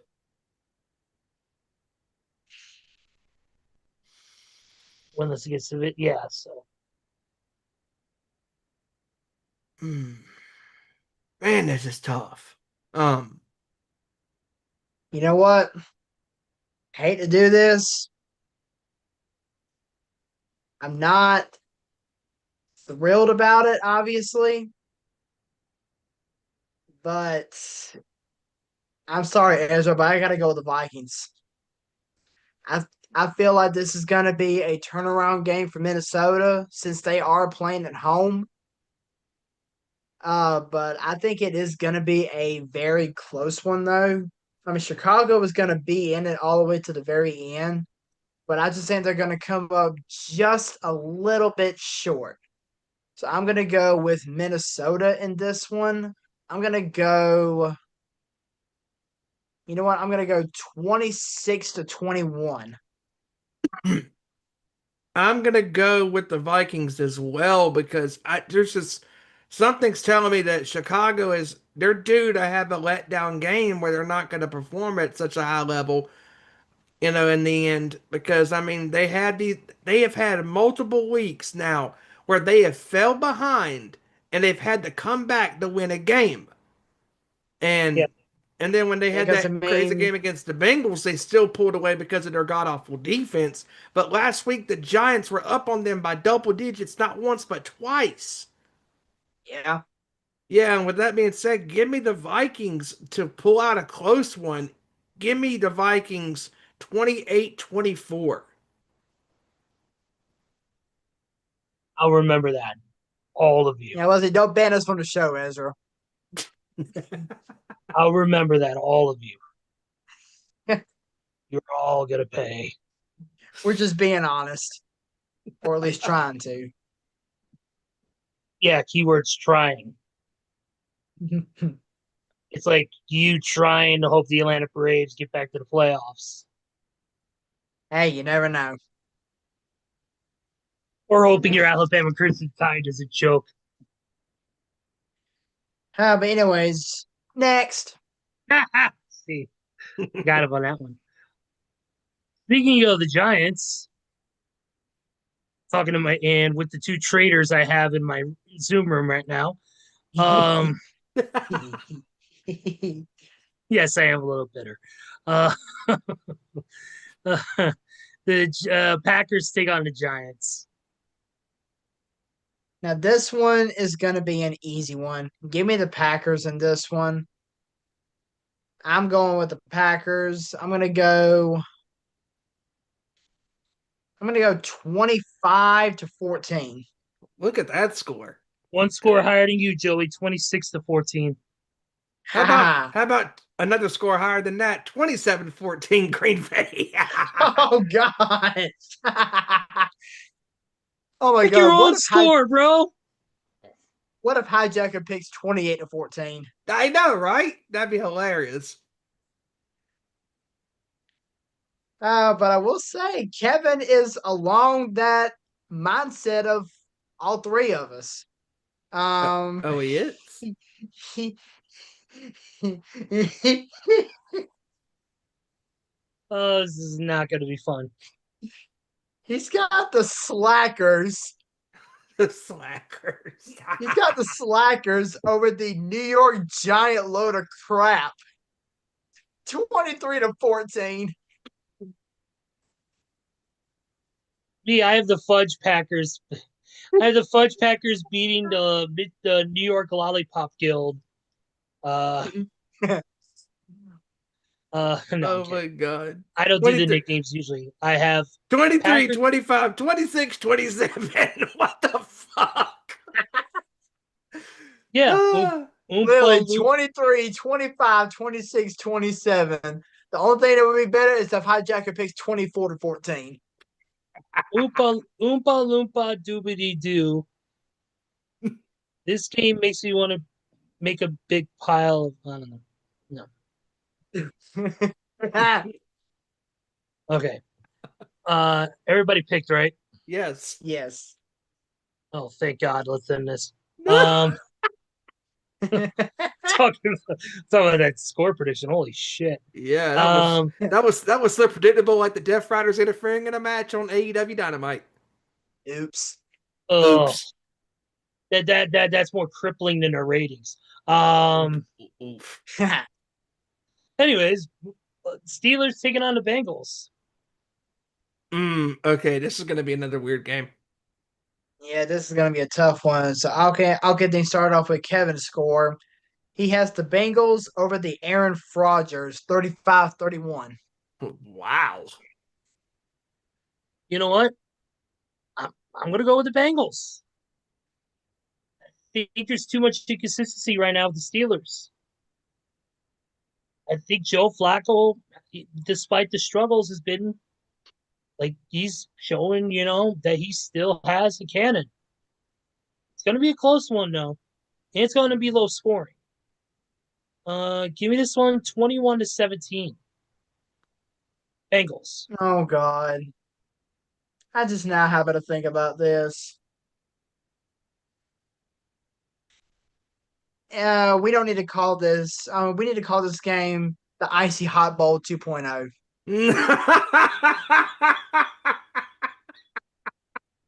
No, we need to call this the Prevagen Bowl because I think they're both losing their memory of how to play the game.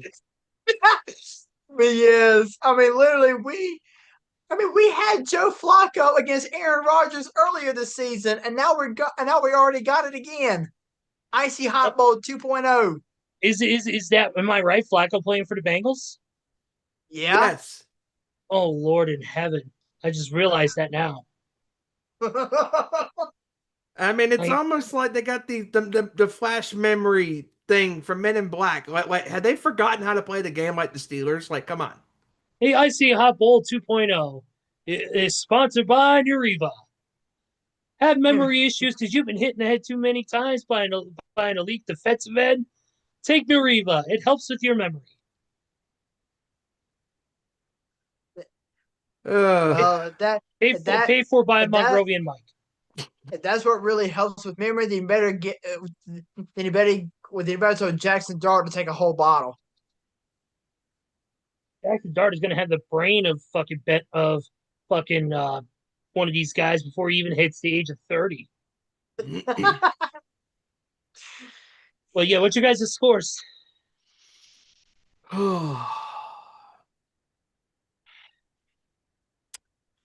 I don't feel good about it, but I'm going with the Steelers again. I feel like the Steelers being at home is gonna help revitalize Rodgers just a little bit, not by much, but I'm gonna go with Steelers. I'm gonna go Steelers. I'm gonna go 24-17. Yeah, I don't feel good about it as well because considering the Bengals defense is complete garbage, Yeah. and this game is at home, give me Pittsburgh to get a win back and just to feel somewhat hopeful, I guess, if you want to call it that for a week Give me Pittsburgh in a close one, with it being a divisional game. Give me Pittsburgh in a close affair on a Chris Boswell game-winning field goal, 30-27. Okay. This is the second game where I'm like the lone man on the totem pole. You all suck. Well, up You all next. suck. Well, Kevin picked the Bengals too. Yeah, and who knows? Hijacker might pick the Bengals too. I hope so. At least they're smart. At least they're smart people. But an AFC South showdown next. Yes, sir. We got ourselves the Texans and the Titans. And give me the Texans in this one. You're gonna like this score, 17-9. Wow. Wow. I just literally made that up as I was talking to. Yeah, give me the Texans. Give me the Texans outright, 27-10. I'm gonna go with the Texans. I'm gonna go 17-13. You could definitely tell that that Nashville right now definitely doesn't want to remember the Titans. No. No. You know what, Ezra? That's actually very, very funny and interesting that you said that. Because Kevin has the Texans over the do not remember these Titans 26-17. See? Me and Kevin sharing the same idiot brain. Who would have thought? But up next, for the second straight week, believe it or not, a pair of NFC West showdowns. Yes, In a sir. row. It is the Niners taking on the Cardinals. Okay, this better be the week that San Francisco finally gets back on their track. Because God, did they look very lost against the Rams last week. Give me Santa Clara over the Cardinals, 23-20. Yeah, give me the I will say before Ezra gives his score, there is a chance. I'm not sure how much of a chance, but depending on how he practices this week, this could finally be the week that we see Brock Purdy take the field once again. Depending on how he practices this week. They're saying Kyle Shanahan has done said that if Purdy can give the 49ers 3 great practices this week, he is going to be on that field come Sunday. Yeah, give me the Niners in this one. Give me the Niners in this one. 27-20.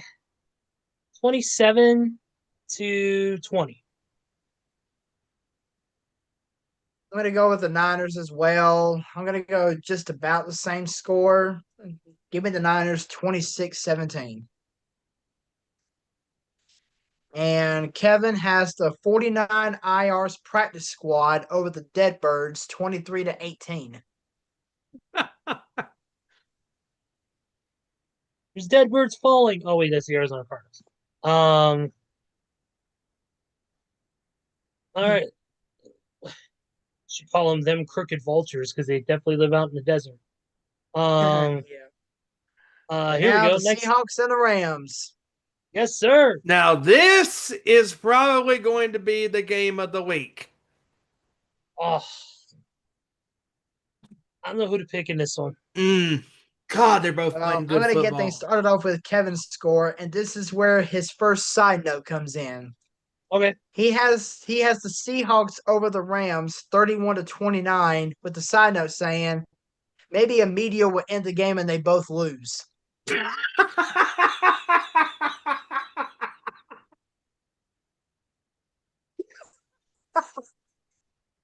Hey, regardless, whatever's going to happen, it's going to happen before GTA 6.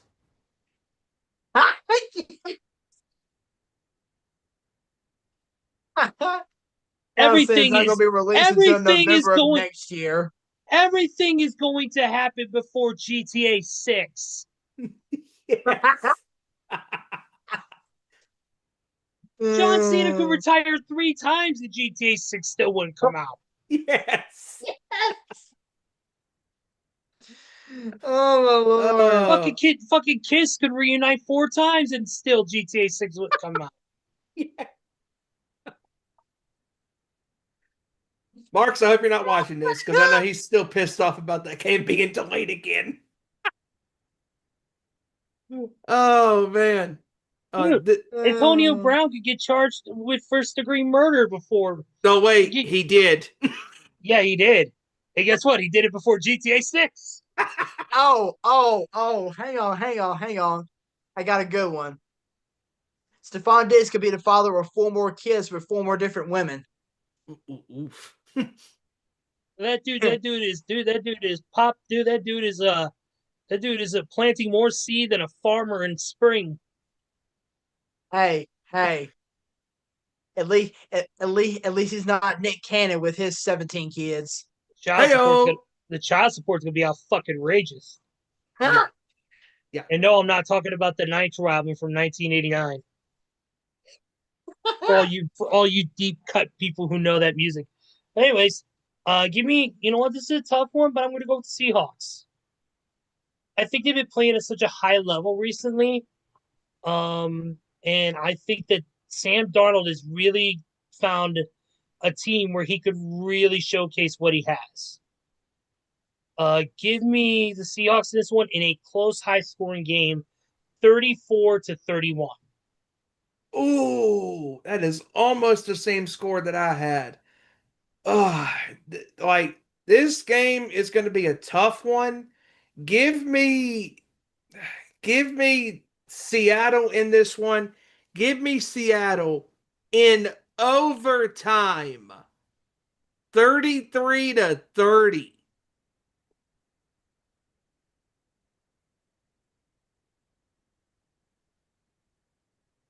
Jets, I'm going against the grain. I'm picking the Rams. Okay. I'm picking the Rams on a game-winning touchdown from Matthew Stafford to Puka Nakua, 35-33. Ooh. I can see Okay. that. Did the King of the Sea Chickens give his pick yet?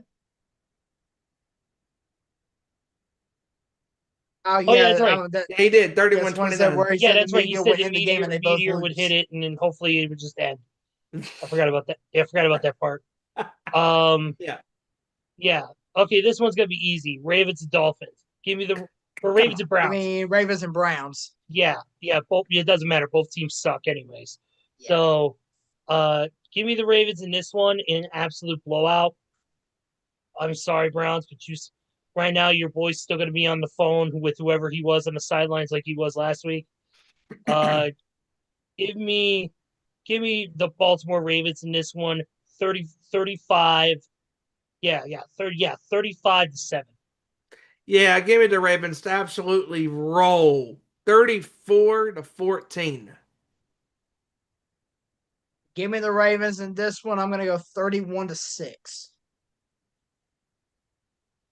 And Kevin has the Ravens over the Browns 45-7.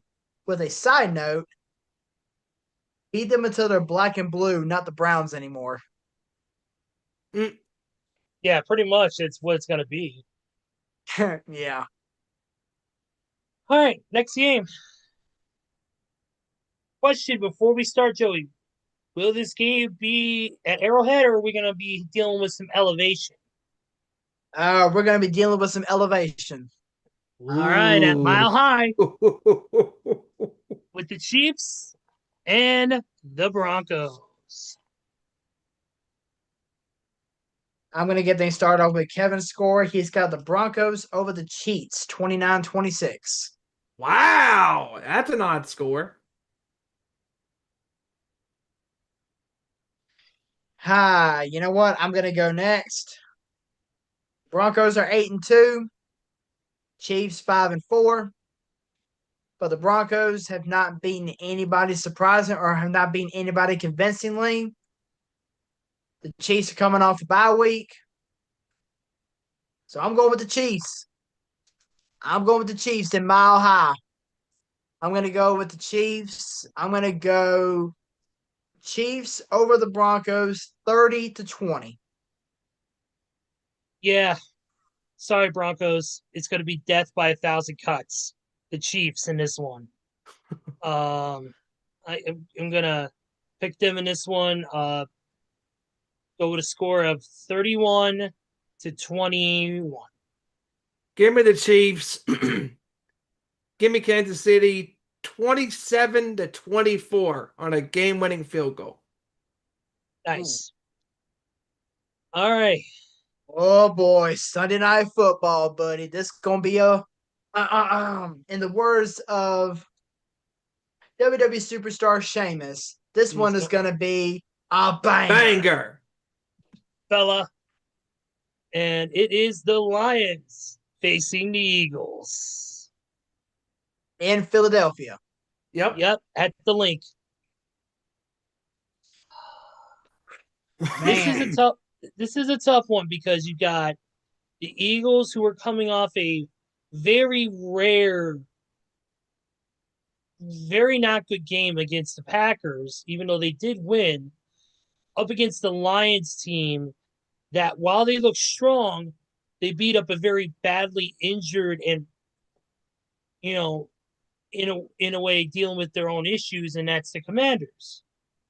So I mean, it's a double-edged sword on who you pick. I think I'm going to go with my NFC North brethrens. I'm going to go with the Lions in this one. I just think that the combination of Jahmyr Gibbs and Amon-Ra St. Brown at the running back and wide receiver positions, I think is one of the deadliest combos in the entire NFL. Far none. Then you still got your tight end, Sam Laporta. You got your other running back, former Bear, David Montgomery. And that defense is just lethal. And don't forget about the sharp nose. And don't forget about the sharp nose pass into Jared Goff. Yeah, Jared Goff, one of the most elite quarterbacks in the league right now. Dude, just an overall. And don't get me wrong, I'm not discrediting Saquon. I'm not discrediting A.J. Brown. I'm not by any means necessary. Or Dallas Goedert or anybody. But I think the Lions have been playing more complete football. They've been playing a lot more consistent football lately, even though they are 6-3. They had some bad weeks, but everybody does. So give me the Lions in this one. I am going to go in this one 20. I'm going to go 27-23.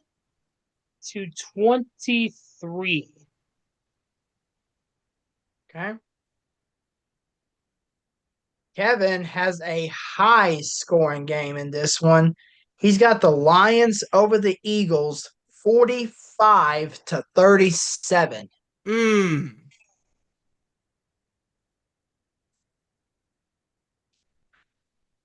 Man.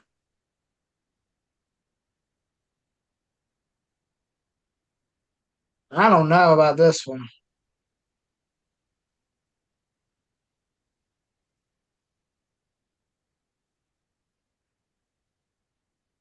Yeah, You know what? This is going to be a tough one. Go ahead. You know what? I'm going to go with the Lions as well. I think this is going to be a very good game for both teams, especially on the offensive side of the ball. I'm going to go with the Lions, though, to pull it off in the link. Lions 34-30. Ooh. Even? I am going to go against the grain. Oh, Okay. boy. Give me the Eagles in a absolute crazy game. And if they're going to win this game, they're going to have to outscore Detroit. And I just think this is going to be a crazy, just bonkers game. Give me Philly on a game-winning tush push for a game-winning touchdown. 37-35. Wow. Okay. And then we go from riches to rags for Monday Night Football.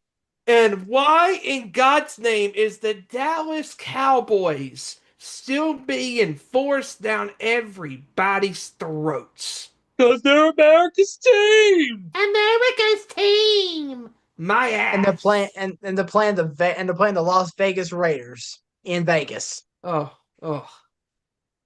Oh, this is a game where if I no, I don't. Oh my! Mm. All right, well, I'm gonna get things started off with Kevin's score. He's Oh, got this is good. he's got the Alice Cowboys with no D over the Vegas Ass Cheeks 48-40. But here's a side note. He said Geno Smith looks like Jameis Winston. 4 TDs, 4 picks. Yeah, that's pretty accurate. Yeah, 4 picks, 4 touchdowns, or 4 pick. Yeah, 4 picks, no touchdowns, no crab meat.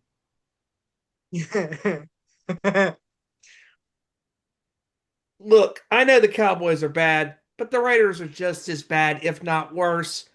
Give me the Cowboys. I don't feel great about it, but knowing the Cowboys' complete ass of a defense, this is going to be a very competitive game. Give me the Cowboys to somehow squeak it out. Give me Dallas in a high scoring affair, 38-33. No, give me Dallas in this one, 23-20. I think as well as the Raiders have, they do have Austin Genti, who is a kid who's really coming into his own. And they got the great Brock Bowers at tight end.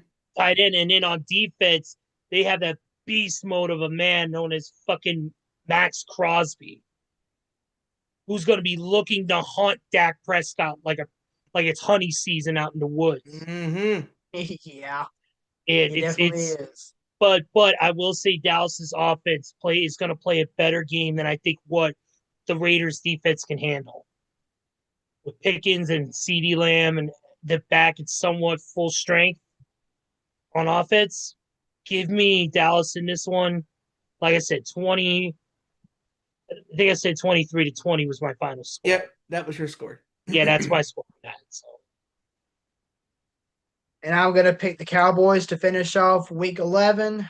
I'm going to go with the Cowboys 28-24.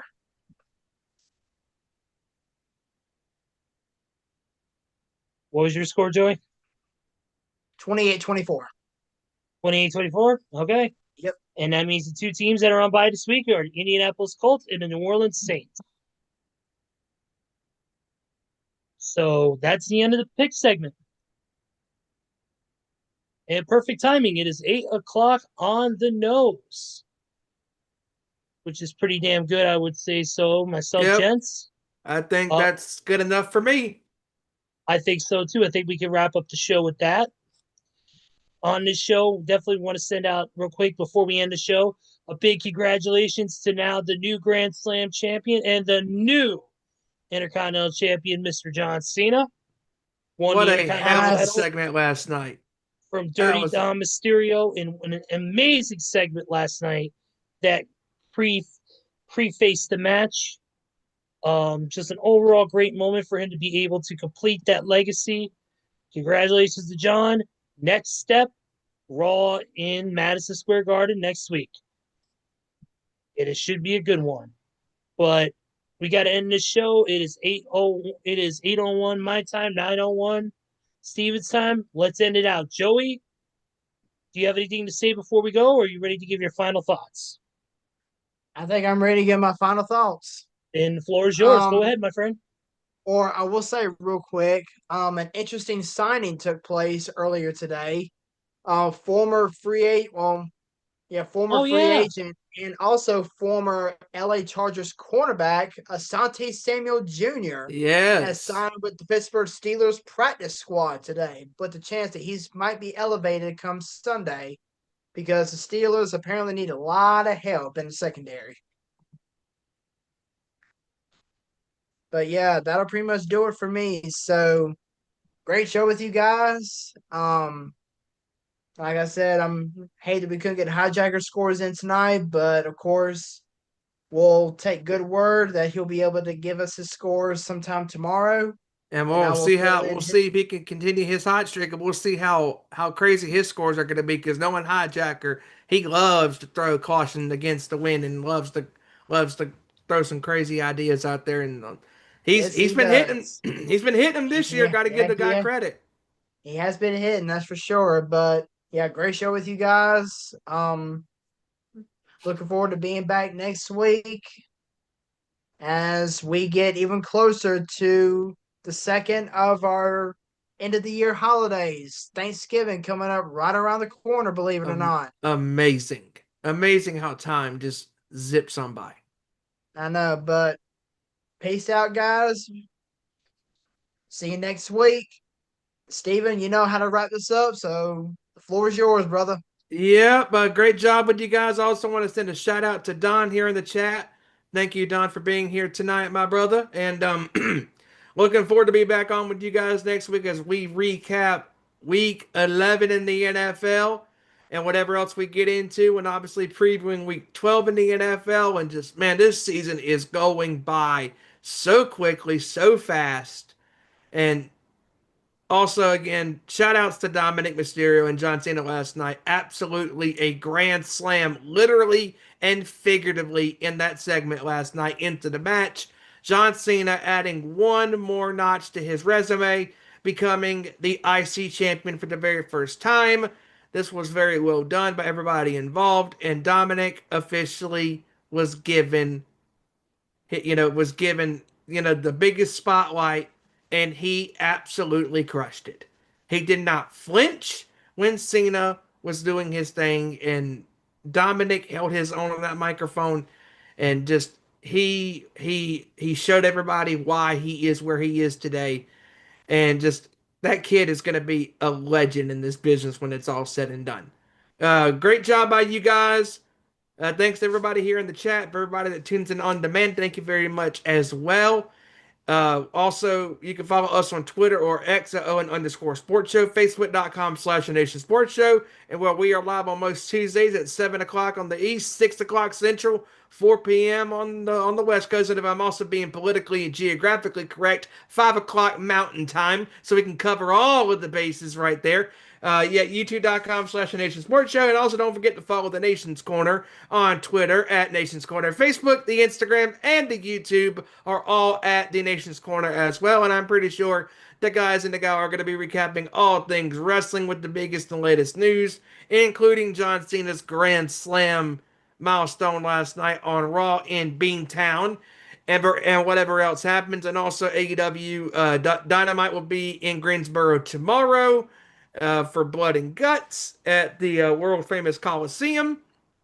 And I'm pretty sure they're going to be talking about that as well. And TNA is going to be returning this week, finally, with a Yep. Impact episode after having a month and a half off almost. Just crazy how they've been away for a full month. And finally, they're coming back around, and should be a lot of fun. Of course, GCW's been firing on all cylinders. That's been a lot of fun. And shout outs to Gabby Forza for having a hell of a debut on Saturday night.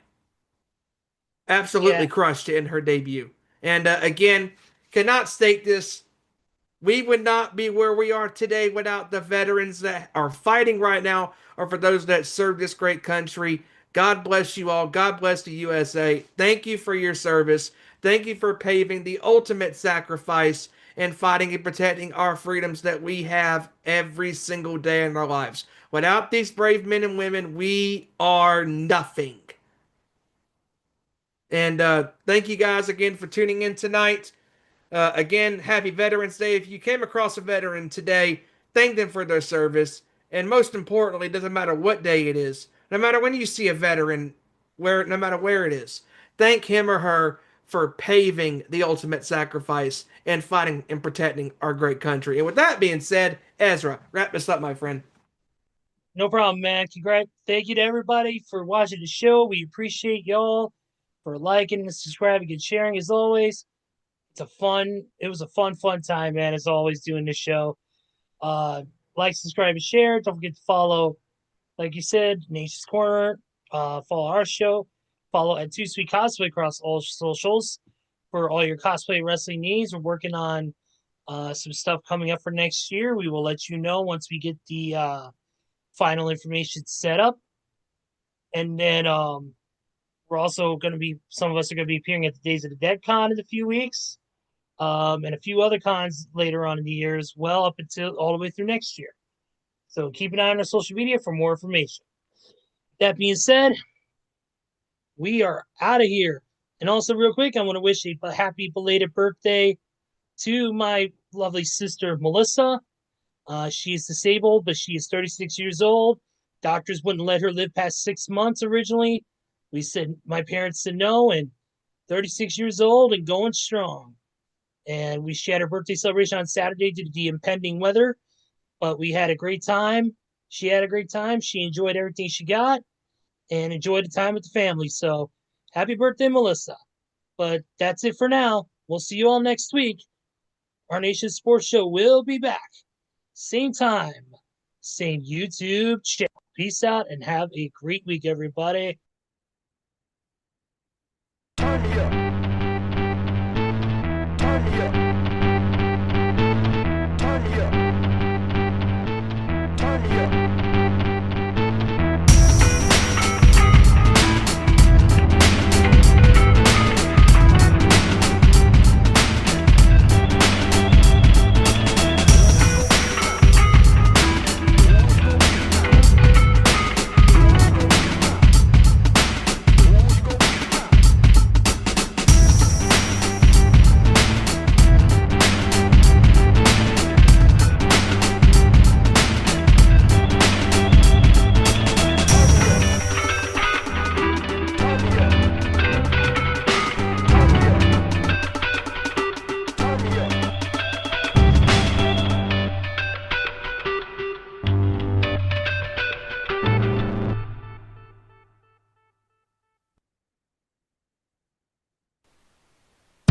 Thanks for watching this week's feature presentation of our Nation Sports Show.